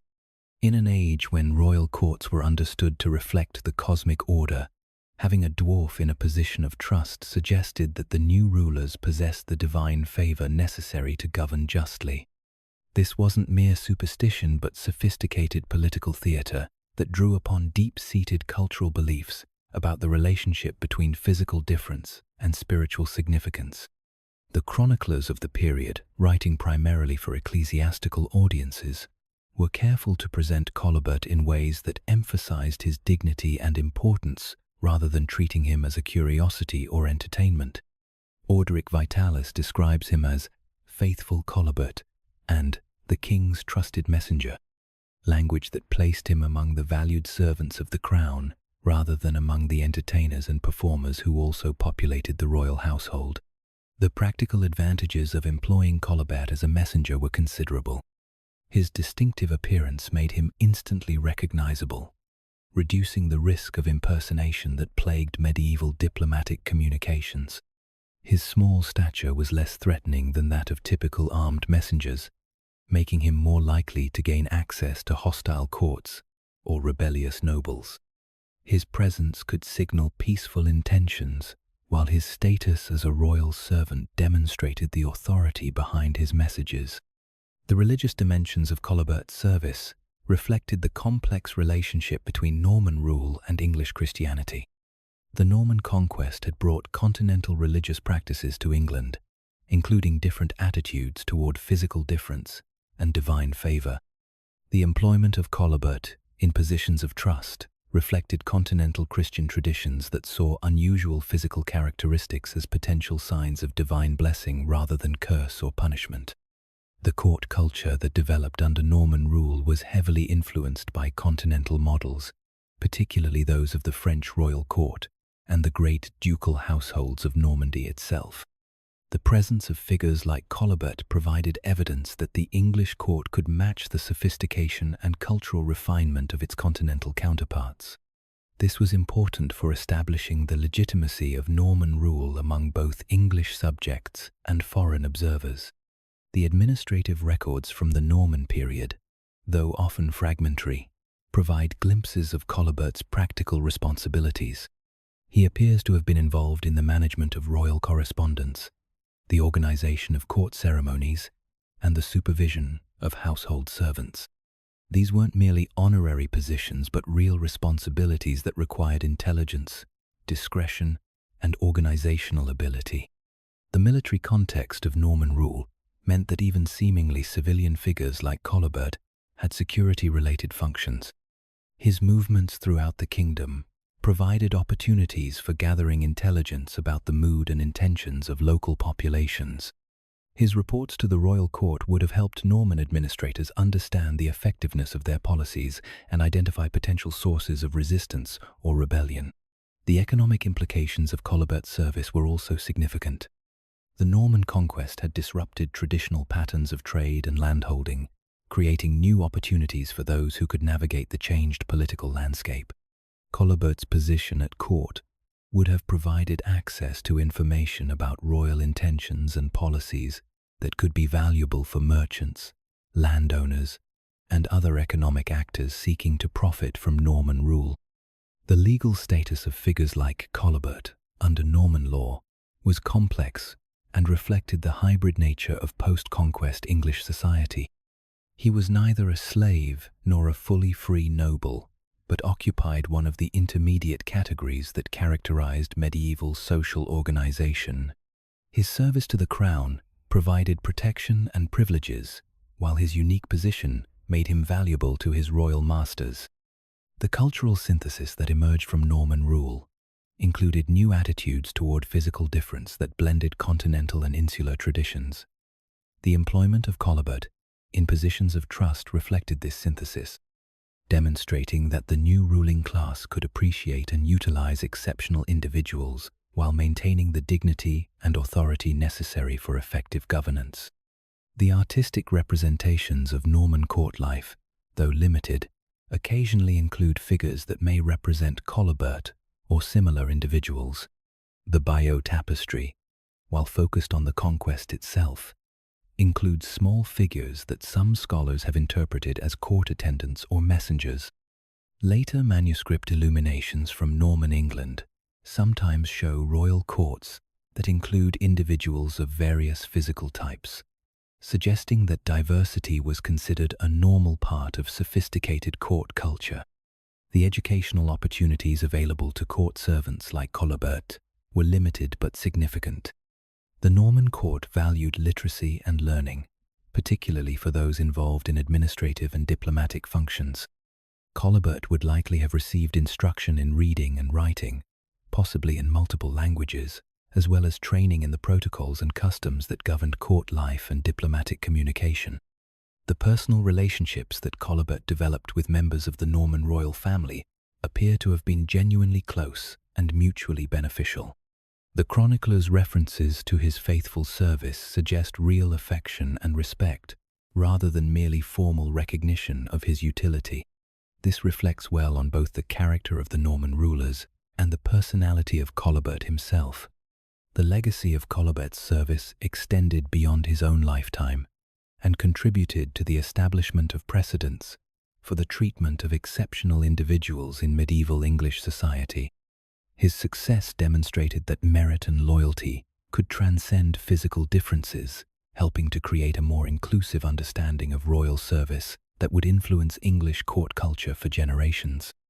The broader implications of the Norman use of figures like Colobert in their propaganda and administration reveal sophisticated understanding of the challenges facing any conquering power. By demonstrating their ability to recognize and reward talent regardless of its physical form, the Normans presented themselves as just and enlightened rulers worthy of their English subjects' loyalty. Whether this strategy was entirely successful is debatable, but it certainly contributed to the eventual integration of Norman and English cultures that created medieval England. As the fire burns lower in the great hall and the sounds of evening settle over the Norman castle, we can imagine Colobert completing his daily duties and retiring to his quarters within the royal household. His presence at the heart of Norman power represented more than personal success. It embodied the conquest's promise of creating a new society where merit could triumph over circumstance, where loyalty would be rewarded regardless of its source, and where the strange alchemy of political necessity and human dignity could create opportunities for the most unlikely individuals to shape the course of history. The gentle strumming of a lute drifts across the darkened hall, carrying with it melodies that blend Norman and English traditions. Much as Colobert's own story represents the complex cultural synthesis that would eventually transform both conqueror and conquered into something entirely new. OTTO, Eyes Court Dwarf, CURTIM, Saxon sages in miniature. The frost glitters on the stone courtyard of Aachen as dawn breaks slowly over the Holy Roman Empire, illuminating the palace where Otto the Great has established his court in conscious imitation of Charlemagne's vanished glory. In this cold, northern seat of imperial power, where Germanic tradition meets Roman ceremony and Christian faith, the emperor's household includes a figure whose presence speaks to the complex cultural negotiations that defined 10th century European politics. Known in the Latin charters as CURTIM, a name that may derive from the Latin curtus, meaning shortened, though medieval names often carried meanings lost to modern understanding. This court dwarf served functions that extended far beyond the entertainment roles typically associated with such positions.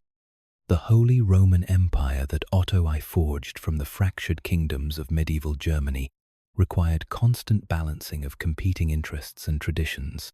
Germanic warrior culture, with its emphasis on personal loyalty and martial prowess, had to be reconciled with Roman administrative practices and Christian moral teachings.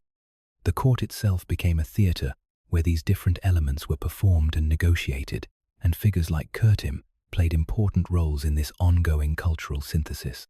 The Latin charters that survive from Otto's reign provide tantalizing glimpses of CURTIM's official functions.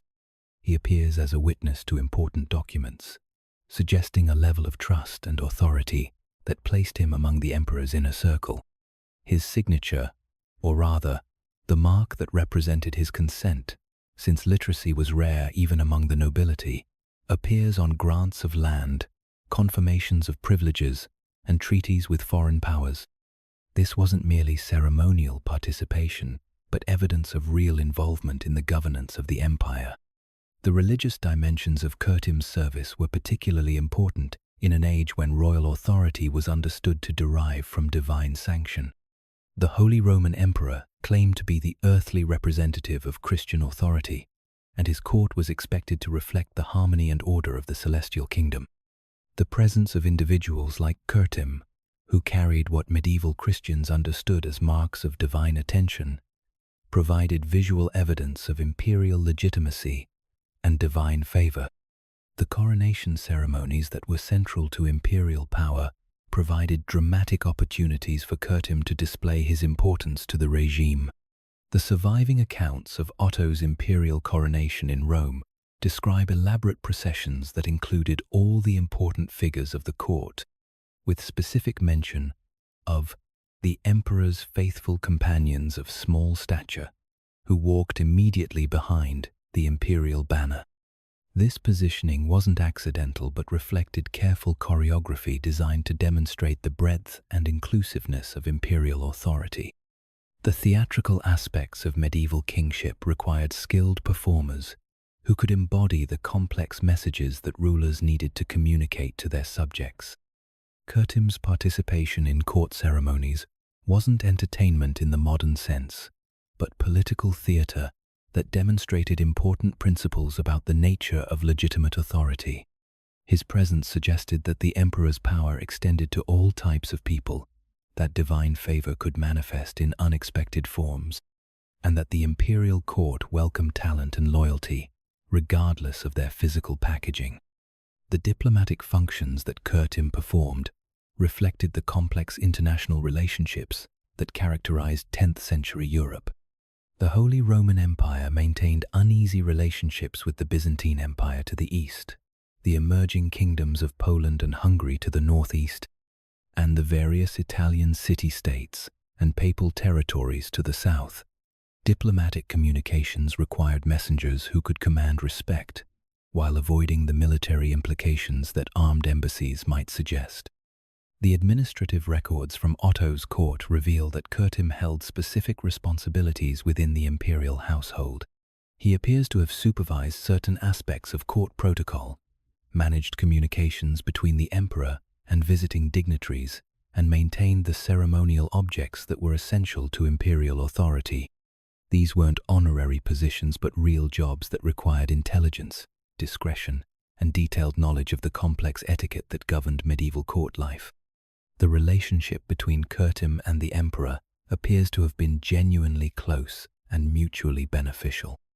The chronicle accounts describe Otto's obvious pleasure in CURTIM's company and his reliance on his counsel in both personal and political matters. This wasn't unusual in medieval courts, where rulers often developed intimate relationships with trusted servants who could provide honest advice without the political complications that characterized relationships with powerful nobles. The educational background that enabled CURTIM's service reflected the limited but significant learning opportunities available in 10th century courts.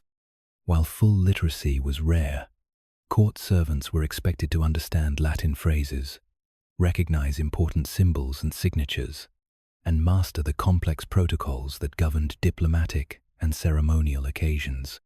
CURTIM would have received training in these skills, making him a valuable resource for managing the practical aspects of imperial administration. The religious education that all court members received was particularly important for someone in CURTIM's position. Medieval Christianity placed great emphasis on the relationship between physical appearance and spiritual significance, and court dwarfs were often understood to possess special insights into divine will. CURTIM would have been expected to understand Christian theology, participate meaningfully in religious ceremonies, and provide spiritual as well as practical counsel to the emperor. The military context of Otto's reign meant that even apparently civilian court members had security-related responsibilities. The empire faced constant threats from Magyar raiders, Slavic tribes, and rebellious German dukes, requiring a court that could function effectively during times of crisis. CURTIM's duties likely included maintaining communications during military campaigns, managing the logistics of moving the court between different imperial residences, and serving as a trusted messenger when secure communications were essential. The artistic traditions of the Ottonian court were heavily influenced by Byzantine and Carolingian models, creating a distinctive style that emphasized imperial dignity and Christian symbolism. The manuscript illuminations and carved ivory panels that survive from this period occasionally include figures that may represent court dwarfs like CURTIM. These artistic representations typically emphasize dignity and importance rather than treating such figures as curiosities or entertainment. The economic functions of the imperial court were complex and vital to the empire's survival. The court served as a center of trade and craft production, attracting merchants and artisans from throughout Europe. CURTIM's position gave him access to information about economic conditions throughout the empire, making him a valuable source of intelligence about everything from harvest conditions to trade disputes. The legal status of court servants like CURTIM was defined by their relationship to the emperor rather than by traditional social categories. They were neither slaves nor free nobles, but occupied a special category that provided both protection and privileges in exchange for loyal service. This status was particularly important for individuals whose physical differences might have made them vulnerable in ordinary medieval society. The cultural synthesis that characterized Otto's court reflected the empire's position at the crossroads of European civilization.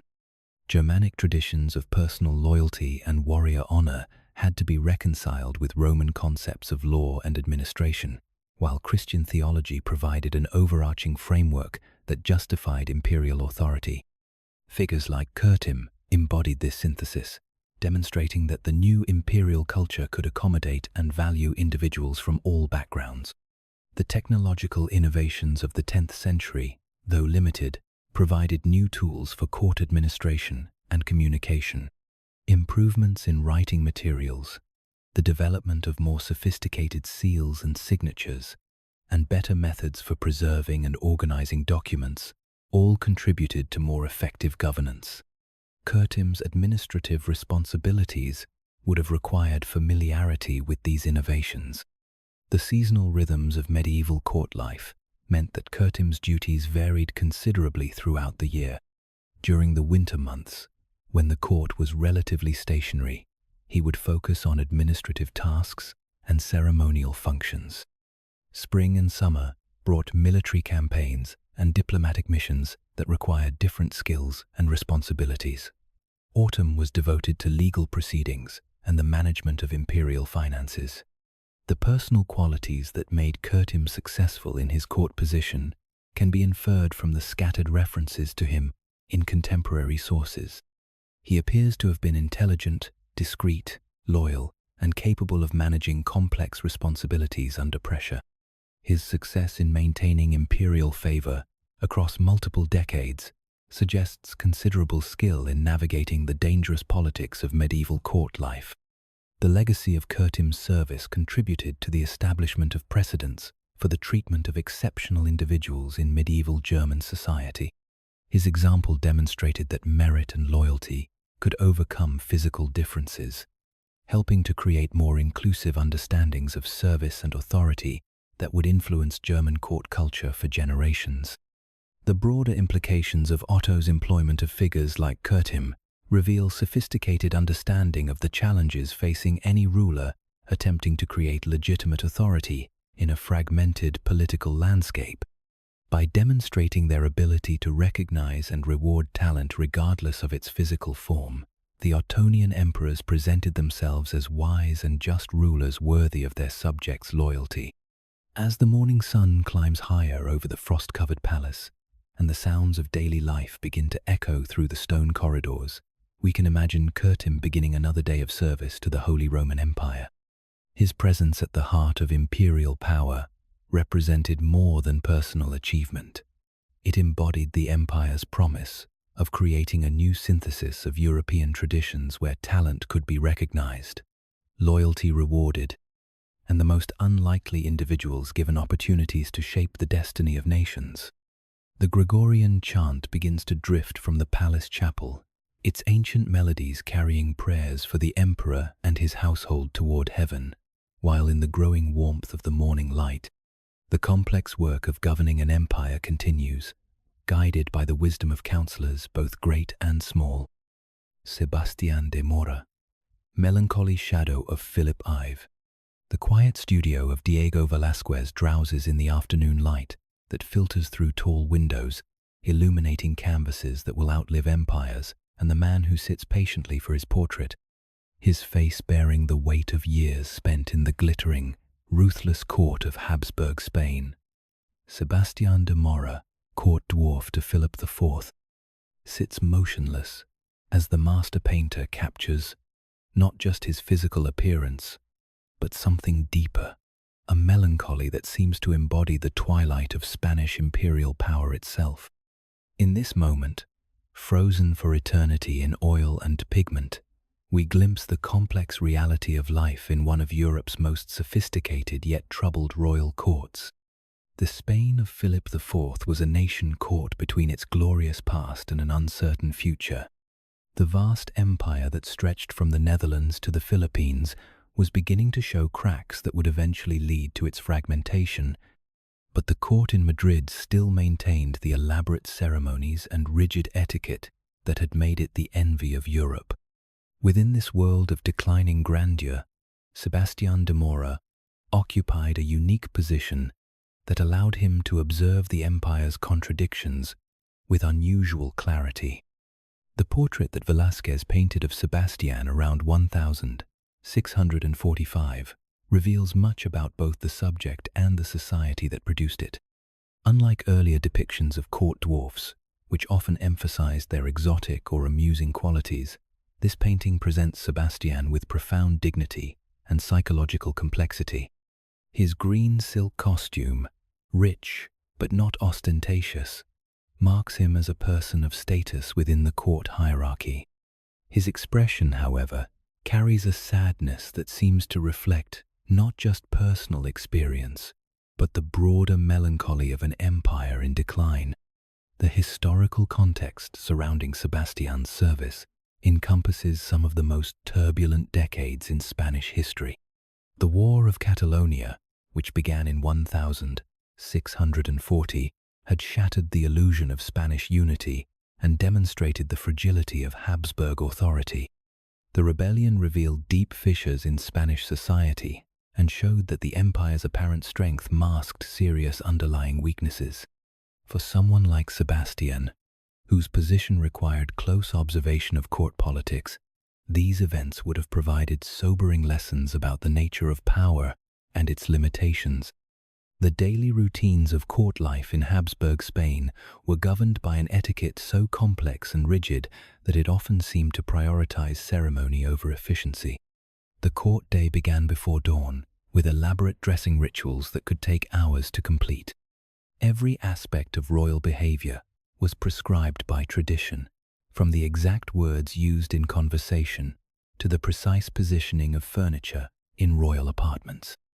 Within this system, court dwarfs like Sebastian served multiple functions that ranged from practical assistance to symbolic representation. The role of court dwarfs in Spanish royal etiquette was both privileged and circumscribed. They were among the few people permitted to remain in the royal presence without formal invitation, giving them access to private moments and conversations that were denied to most courtiers. This intimacy, however, came with the understanding that they would maintain absolute discretion about what they observed. Their position depended entirely on royal favor, making them simultaneously insiders and outsiders in the complex world of court politics. The artistic patronage that characterized Philip IV's reign created an environment where figures like Sebastian could be immortalized in works of lasting beauty and significance. The king's support for painters like Velázquez, Zurbarán, and Murillo produced some of the greatest masterpieces in European art, many of which included court dwarfs as subjects. These paintings weren't mere documentation but sophisticated artistic statements about the nature of humanity, dignity, and social hierarchy. The psychological dimensions of Sebastian's portrait suggest a man who had witnessed much and understood even more about the realities of power and its consequences. His eyes carry a knowledge that seems beyond his years, reflecting perhaps the unique perspective that his position afforded him. As someone who was simultaneously part of the court and separate from its ambitions, he could observe the machinery of empire with unusual objectivity. The War of Catalonia, that forms the backdrop to Sebastian's service, was more than a regional rebellion. It was a fundamental challenge to Spanish conceptions of monarchy and empire. The conflict revealed the limitations of Habsburg authority and demonstrated that local identities and interests could trump imperial loyalty when pushed too far. For court observers like Sebastian, these events would have highlighted the fragility of the entire system on which their lives depended. The economic pressures that strained the Spanish Empire during Philip IV's reign were evident even within the palace walls. The elaborate ceremonies and magnificent artworks that characterized the court required enormous expenditures at a time when Spanish finances were increasingly precarious. The contrast between the court's maintained splendor and the empire's growing financial difficulties created tensions that thoughtful observers like Sebastian could hardly have missed. The religious dimensions of Spanish court life were particularly complex during this period. The Catholic monarchy saw itself as the defender of true faith against Protestant heresy, but this mission required constant warfare that drained the treasury and divided Spanish energies. The court's elaborate religious ceremonies and the king's frequent retreats to monasteries reflected genuine piety, but also served political functions that related to the monarchy's claims to divine sanction. The international context of Sebastian's service encompassed the 30 Years' War, the ongoing conflict with France, and the gradual emergence of new European powers that challenged Spanish hegemony. Court life was inevitably affected by these larger developments, as diplomatic receptions, military dispatches, and financial crises shaped the daily routines of palace life.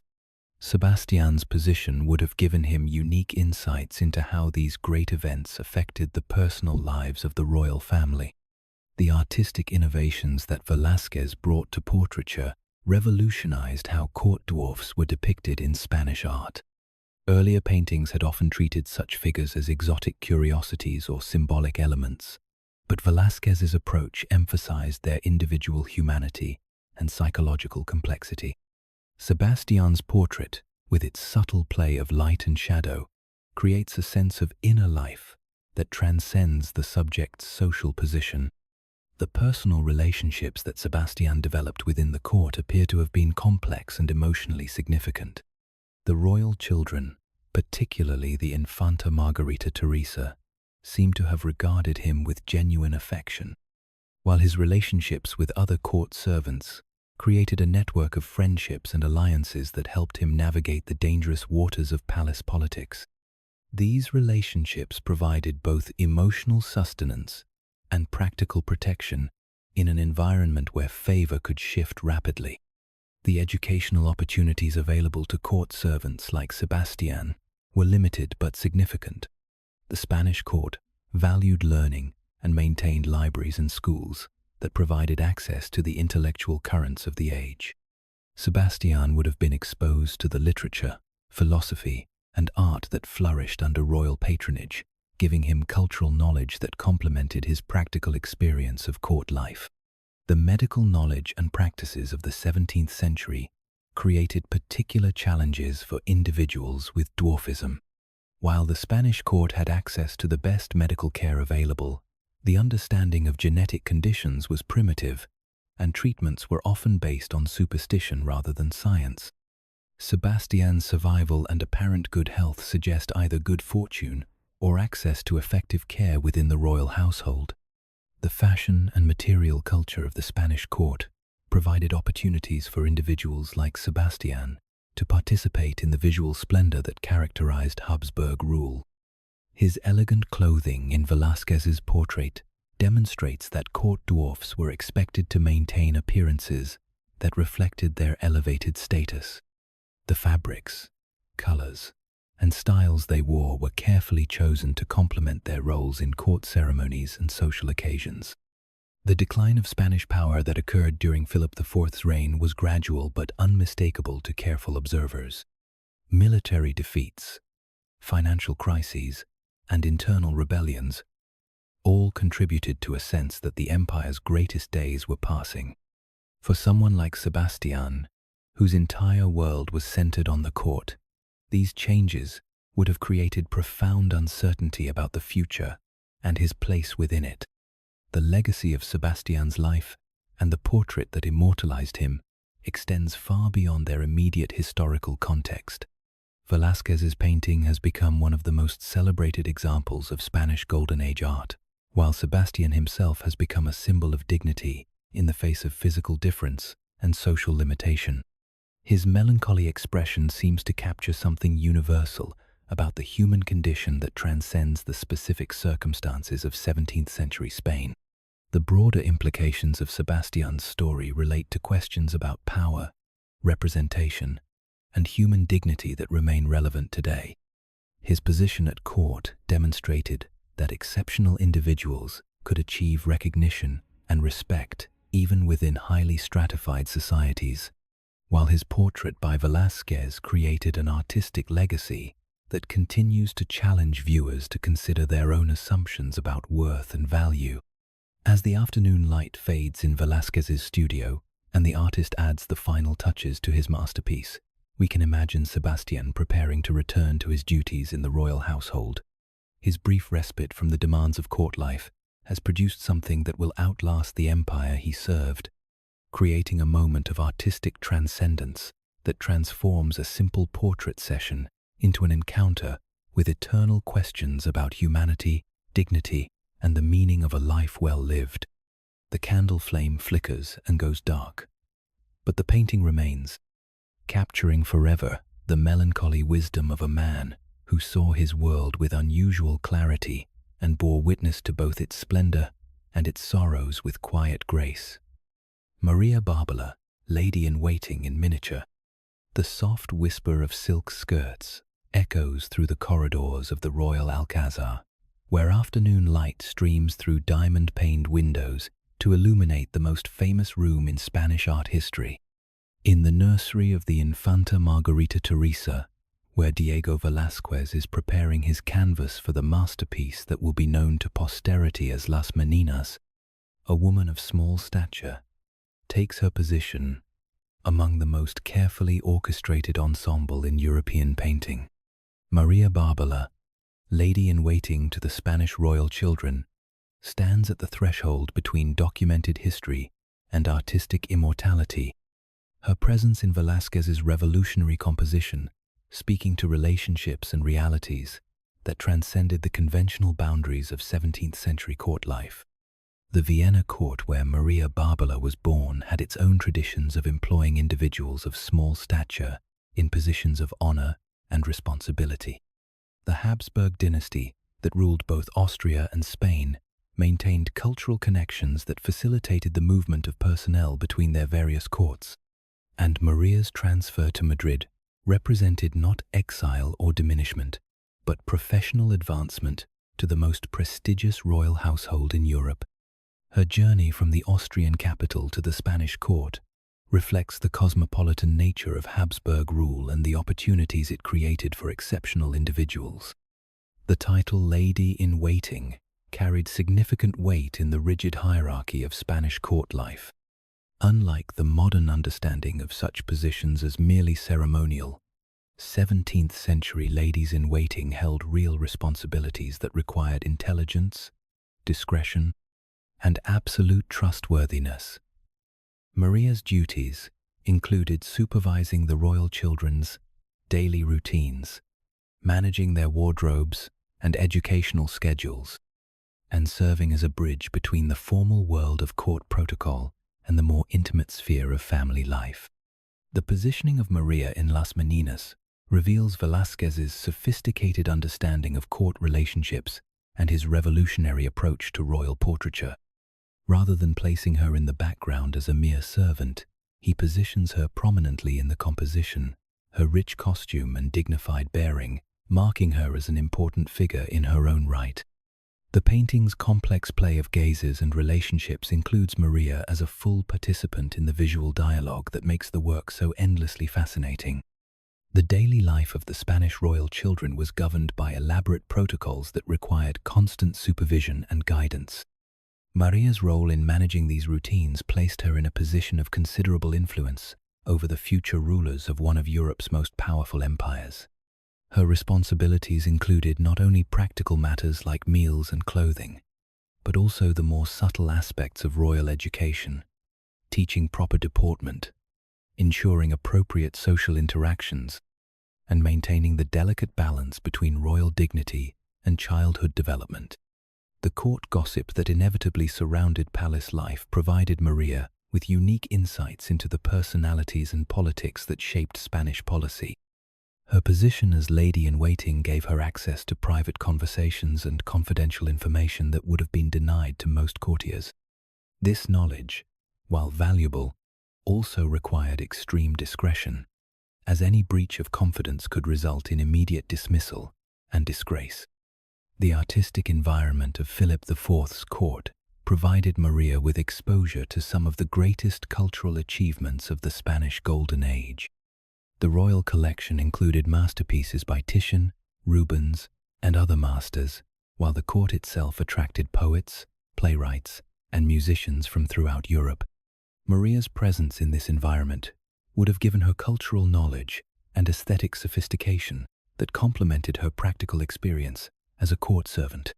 The relationships between Maria and the royal children appear to have been genuinely affectionate and mutually beneficial. The informal moments captured in Las Meninas suggest a level of comfort and familiarity that goes beyond mere professional duty.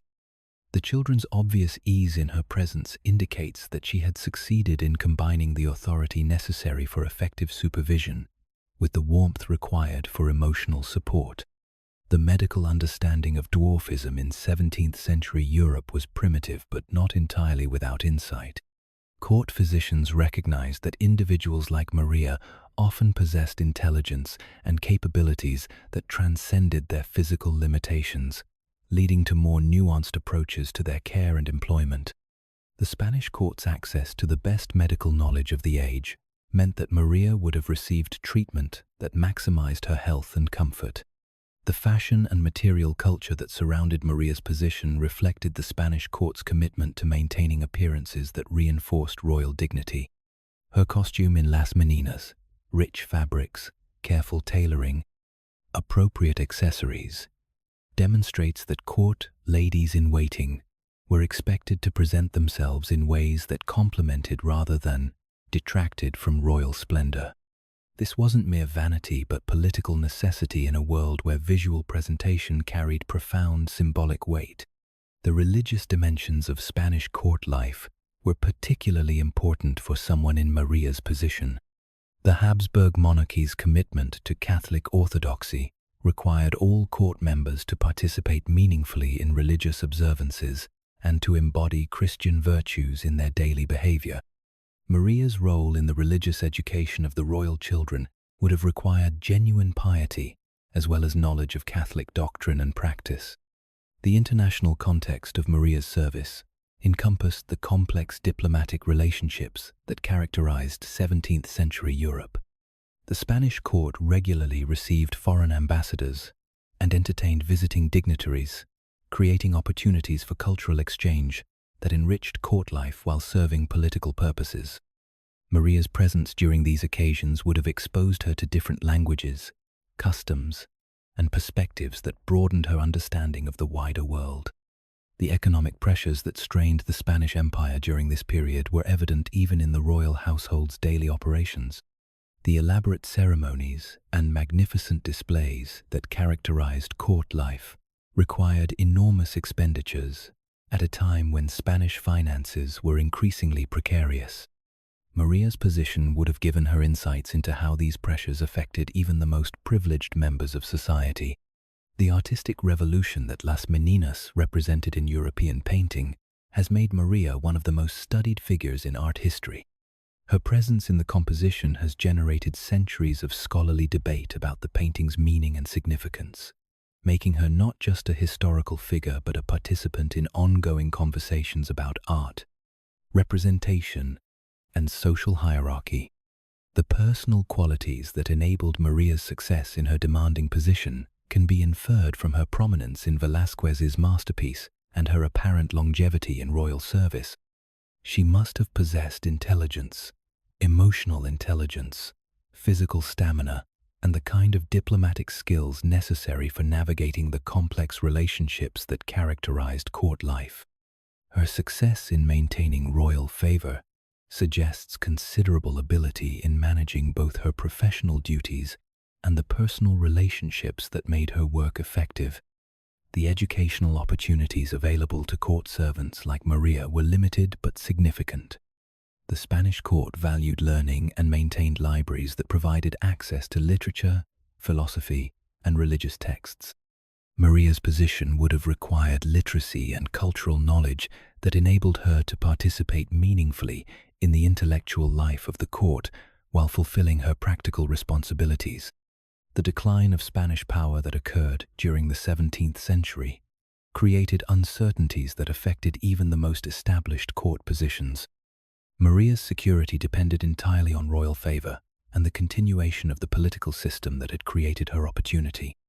The gradual weakening of Spanish authority would have made thoughtful observers like Maria increasingly aware of their vulnerability to changing circumstances. The legacy of Maria's life extends far beyond her historical significance to encompass her role in one of the most important paintings in Western art.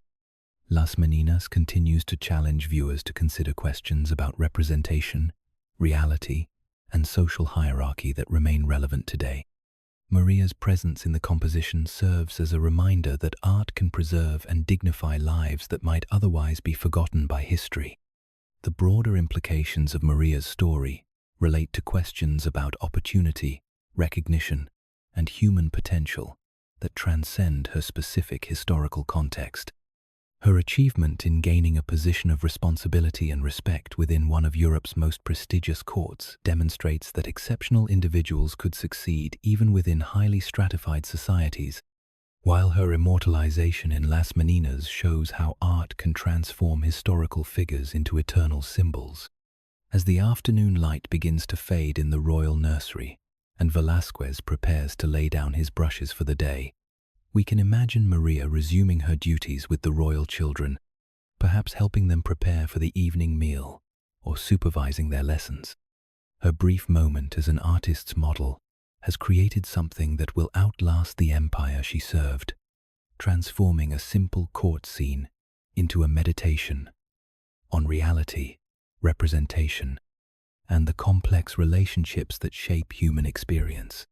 The distant sound of church bells begins to mark the evening hours, their bronze voices carrying across the Madrid skyline, while in the Royal Alcazar, the quiet work of caring for royal children continues, guided by the wisdom and dedication of a lady-in-waiting whose life found its perfect expression in a single moment of artistic genius that captured both the grandeur and the humanity of the Spanish Golden Age.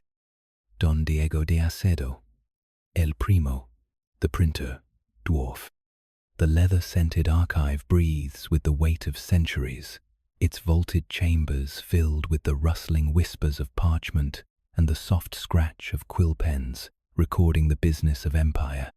In the heart of the Royal Alcazar's administrative complex, where the paperwork of governing Spain's vast dominions creates an endless flow of documents requiring official sanction, Don Diego de Acedo sits at his specially crafted desk, the royal seal within easy reach of his careful hands. Known throughout the court as El Primo, the cousin, though no blood relationship to the royal family has ever been documented, he occupies one of the most trusted positions in the Spanish bureaucracy, serving as keeper of the royal seal and overseer of the printing operations that have revolutionized royal administration. The transformation of royal administration through printing technology had created new opportunities for individuals whose attention to detail and careful craftsmanship made them ideally suited to the demands of this emerging field. Don Diego's appointment to oversee the royal printing operations reflected not charity or amusement but recognition of genuine expertise in the complex technical and artistic processes required to produce the books, proclamations, and official documents that kept the Spanish Empire functioning across 4 continents. The Libro de Horus, the Book of Hours, that occupied much of Don Diego's attention, represented one of the most ambitious printing projects undertaken by the Spanish court. This elaborate devotional text, intended for the personal use of King Philip IV, required coordination between master printers, illuminators, bookbinders, and gold leaf specialists. Don Diego's role in managing this project demonstrated the trust placed in his judgment and his ability to coordinate complex artistic and technical operations. The daily routines of the Royal Printing Office began before dawn, when Don Diego would arrive to inspect the previous day's work and plan the current day's production. The printing of official documents required absolute accuracy, as errors could have diplomatic or legal consequences that might affect the stability of the empire. Each proclamation, treaty, or royal decree had to be examined word by word, letter by letter, to ensure that it perfectly reflected the king's intentions. The technical knowledge required for overseeing royal printing operations was extensive and constantly evolving. Don Diego had to understand not only the mechanical aspects of printing presses, but also the chemistry of inks, the properties of different papers and parchments, and the artistic principles that governed book design and layout. His small hands, which might have been seen as a limitation in other contexts, proved ideally suited to the delicate work of adjusting type and managing the intricate details of printing production. The artistic dimensions of Don Diego's work extended far beyond mere technical competence. The Royal Printing Office produced books that were works of art as well as functional documents. The choice of typefaces, the arrangement of text on the page, the integration of illustrations and decorative elements, all these decisions required aesthetic judgment as well as technical skill. Don Diego's involvement in these choices reflected the Spanish court's understanding that even practical documents should embody the dignity and sophistication appropriate to royal authority. The security considerations surrounding royal printing operations were complex and demanding. The ability to produce official documents carried with it the potential for forgery and fraud, making the printing office a sensitive location that required careful supervision. Don Diego's access to the royal seal made him one of the most trusted individuals in the entire administrative apparatus, responsible for ensuring that only legitimate documents bore the marks of royal authority. The international scope of Spanish administration meant that the Royal Printing Office produced documents in multiple languages and for diverse audiences. Treaties with German princes required different formatting than communications with American colonial governors, while papal correspondence demanded yet another set of protocols and conventions. Don Diego's familiarity with these various requirements made him an invaluable resource for managing the empire's complex communications needs. The religious dimensions of much royal printing reflected the Spanish monarchy's role as defender of Catholic orthodoxy. Prayer books, religious treatises, and theological works required special attention to doctrinal accuracy and appropriate presentation. Don Diego's involvement in producing these materials required not only technical competence, but also sufficient theological knowledge to recognize potential problems and ensure conformity with church teachings. The economic importance of the royal printing operations extended beyond their administrative functions. The Spanish court's printing office served as a model for similar operations throughout the empire, spreading printing technology and techniques to colonial administrations and local governments. The books and documents produced under Don Diego's supervision became templates that influenced printing practices across the Spanish-speaking world. The personal relationship between Don Diego and King Philip IV appears to have been genuinely close and mutually respectful. The nickname El Primo suggests an intimacy that went beyond formal professional relationships, while the king's obvious reliance on Don Diego's services indicates real appreciation for his contributions. This relationship provided Don Diego with access to the highest levels of government and opportunities to influence policy through his management of official communications. The portrait that Velázquez painted of Don Diego around 1644 provides another window into the complex world of Spanish court life. Like his portraits of other court dwarfs, Velázquez's depiction emphasizes dignity and individuality rather than treating his subject as a curiosity. Don Diego appears as a man of substance and authority, surrounded by the books and papers that marked his professional domain. The intellectual climate of 17th century Spain provided Don Diego with access to some of the most advanced thinking of his age. The Royal Library contained works on science, philosophy, literature, and theology that reflected the global reach of Spanish culture. Don Diego's position required familiarity with these intellectual currents and ability to ensure that royal documents reflected current knowledge and thinking. The challenges of managing printing operations during a period of imperial decline required considerable skill and adaptability. The economic pressures that strained Spanish finances affected even basic administrative operations, requiring Don Diego to find ways to maintain quality and efficiency despite reduced resources. His success in preserving the standards of royal printing during these difficult years demonstrated exceptional professional competence. The legacy systems that Don Diego helped establish for royal printing operations influenced Spanish administration for centuries. The procedures he developed for quality control, the standards he maintained for document production, and the training programs he established for printing personnel became part of the institutional knowledge that enabled Spanish administration to function effectively across vast distances and diverse populations.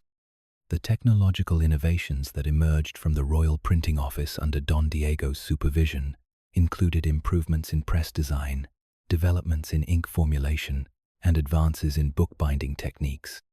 These innovations spread throughout the Spanish Empire and influenced printing practices in other European courts, demonstrating the international significance of the work being done in Madrid. The diplomatic functions of royal printing required Don Diego to understand not only technical and artistic considerations but also the political implications of different design choices. The appearance of a treaty could affect how it was received by foreign courts, while the format of a royal proclamation could influence how it was understood by Spanish subjects. Don Diego's sensitivity to these concerns made him an important participant in Spanish diplomatic efforts. The medical knowledge available to 17th century court physicians enabled Don Diego to maintain his health and continue his demanding work, despite the physical challenges associated with his condition. The Spanish court's access to the best medical care of the age, combined with Don Diego's own careful attention to his physical needs, allowed him to sustain a productive career that lasted for several decades. The artistic community that surrounded the Spanish court provided Don Diego with opportunities for cultural enrichment that complemented his professional responsibilities. His friendships with painters, writers, and musicians enriched his understanding of artistic principles and enabled him to bring aesthetic sophistication to his work in printing and document production. The administrative reforms that characterized Philip IV's reign were reflected in the increased importance of royal printing operations. The king's efforts to centralize and rationalize Spanish government required more sophisticated documentation and communication systems, making Don Diego's role increasingly vital to the functioning of the imperial administration. The decline of Spanish power during the later 17th century created challenges that required all royal servants to adapt to changing circumstances. Don Diego's ability to maintain the quality and efficiency of printing operations, despite reduced resources and increasing political pressures, demonstrated the professionalism and dedication that had made him valuable to successive Spanish monarchs. As the afternoon light fades in the archive and Don Diego carefully sets aside the day's final documents, the slow turn of parchment pages marks the end of another day's contribution to the vast documentary record of Spanish imperial administration. His careful work with ink and paper, seal and binding has helped maintain the complex communications networks that held together one of history's largest empires, demonstrating that even the most practical administrative functions could become forms of artistic and intellectual achievement when performed with skill and dedication. Geoffrey Hudson, Lord Minimus of Charles I. The dim banqueting hall of Whitehall Palace stretches into shadows, its high windows casting long rectangles of fading daylight across the polished oak floors where the most extraordinary entrance in English court history once unfolded. In the reign of Charles I, when the Stuart monarchy reached both its cultural zenith and its political nadir, the royal household included a figure whose adventures would have seemed fantastical if they weren't so thoroughly documented. Geoffrey Hudson, known to posterity as Lord Minimus, lived a life that encompassed court entertainment, military service, international intrigue, and personal tragedy, a biography that captures both the glamour and the ultimate fragility of the world he served. The famous pie entrance that first brought Geoffrey to royal attention has become one of the most celebrated anecdotes in English court history, though the reality was probably more sophisticated than the popular telling suggests. During a banquet honoring Queen Henrietta Maria in 1630, the 7-year-old Geoffrey emerged from an elaborate pastry construction, perfectly dressed in miniature court costume, to the delight and amazement of the assembled nobles. This theatrical presentation, carefully choreographed by the Duke of Buckingham, marked the beginning of a relationship with the royal family that would span decades and continents. The court culture that welcomed Geoffrey was characterized by an elaborate blend of artistic sophistication and political tension that would ultimately prove unsustainable. Charles I's passion for art, literature, and court ceremony created an environment where creativity flourished, but political realities were often ignored.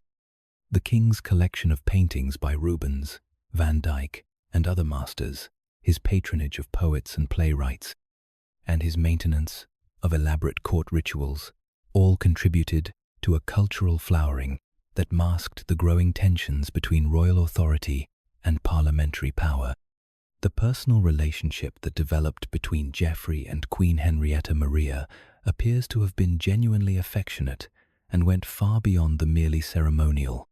The French-born queen, often isolated by language barriers and religious differences from her English subjects, found in Geoffrey a companion whose devotion was uncomplicated by political ambition or court intrigue. Their friendship provided both emotional comfort and practical assistance as the political situation in England became increasingly dangerous. The military career that Geoffrey pursued during the English Civil War reveals a man of considerable courage and loyalty who refused to abandon his royal patrons despite the personal risks involved. When civil war broke out in 1642, Geoffrey might have quietly disappeared into civilian life, but instead he chose to serve in the royalist cavalry, where his small stature proved less of a handicap than might have been expected. His horsemanship skills, developed during his years at court, served him well in military service. The cavalry service in which Geoffrey participated during the Civil War was brutal and unforgiving, with battles that often devolved into confused melees where survival depended on skill, luck, and the loyalty of one's companions. The royalist cause attracted men from all levels of society who were willing to risk everything for their vision of legitimate authority. Geoffrey's participation in these campaigns demonstrated that his commitment to the royal family extended beyond the comfortable confines of court entertainment to embrace the deadly realities of armed conflict. The political complexities of the Civil War created moral dilemmas that affected everyone connected to the royal court. Geoffrey's position required him to choose between personal safety and loyalty to friends who had shown him kindness and acceptance. His decision to remain with the royalist cause, despite its increasingly desperate circumstances, speaks to a character that valued honor and friendship above personal advantage. The capture and imprisonment that Geoffrey experienced during the war years provided harsh lessons about the realities of political conflict. The parliamentary forces that defeated the royalists showed little sympathy for court figures, regardless of their personal circumstances. Geoffrey's small stature, which had once made him a celebrated court figure, now marked him as a symbol of royal excess and political folly in the eyes of his captors. The Barbary captivity that followed Geoffrey's release from English imprisonment represents one of the most extraordinary chapters in an already remarkable life. Captured by North African pirates during an attempt to travel to France, Geoffrey spent several years as a slave in the ports of the Barbary coast, experiencing a level of hardship and degradation that would have broken many stronger men. His survival and eventual release demonstrate remarkable resilience and adaptability. The experience of slavery in North Africa exposed Geoffrey to cultures and societies completely different from anything he had known in England or France.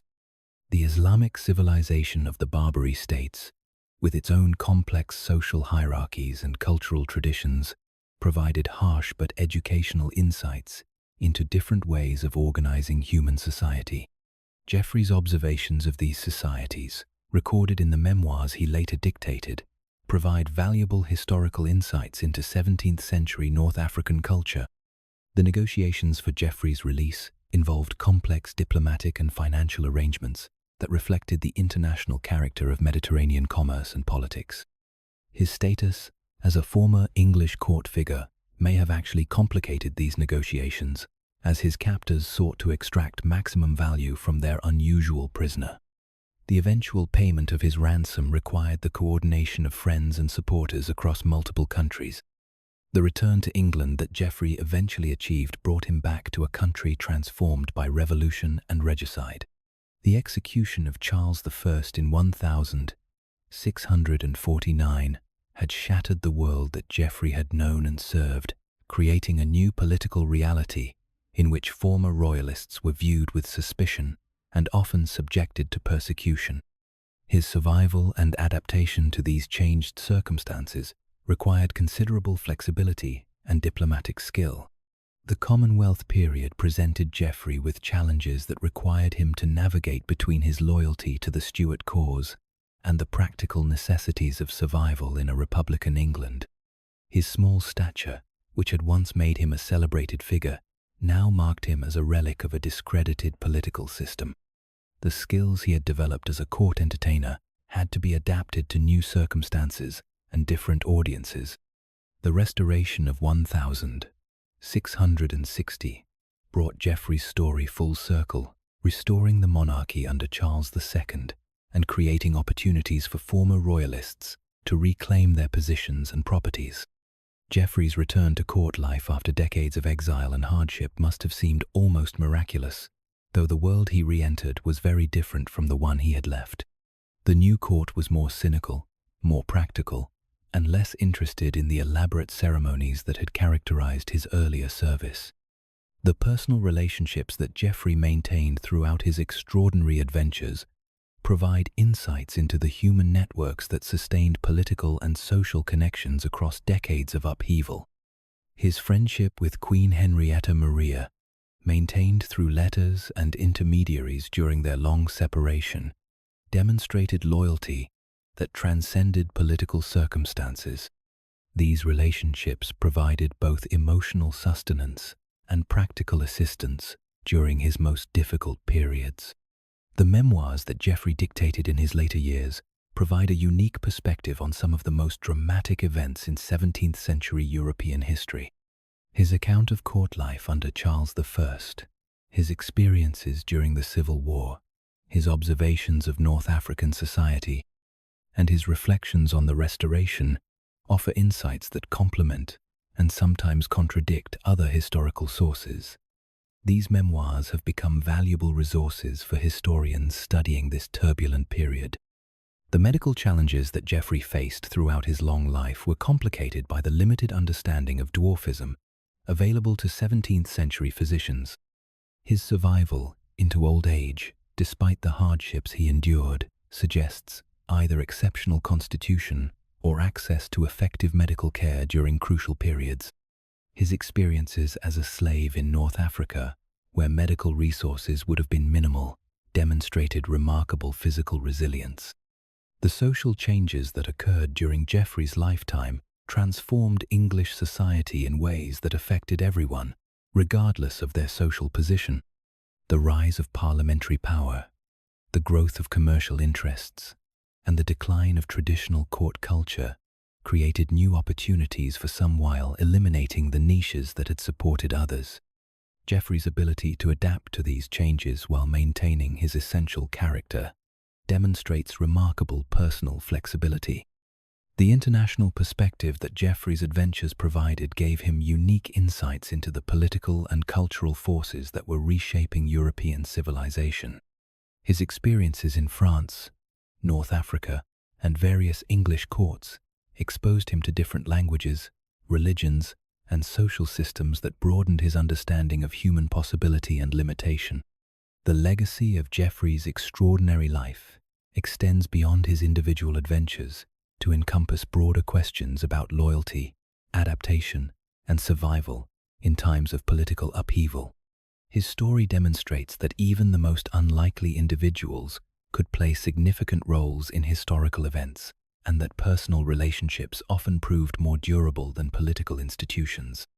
As the tide laps against the Dover shore and the last light fades from the English Channel, we can imagine Geoffrey completing his long journey home from the exotic dangers of his North African captivity.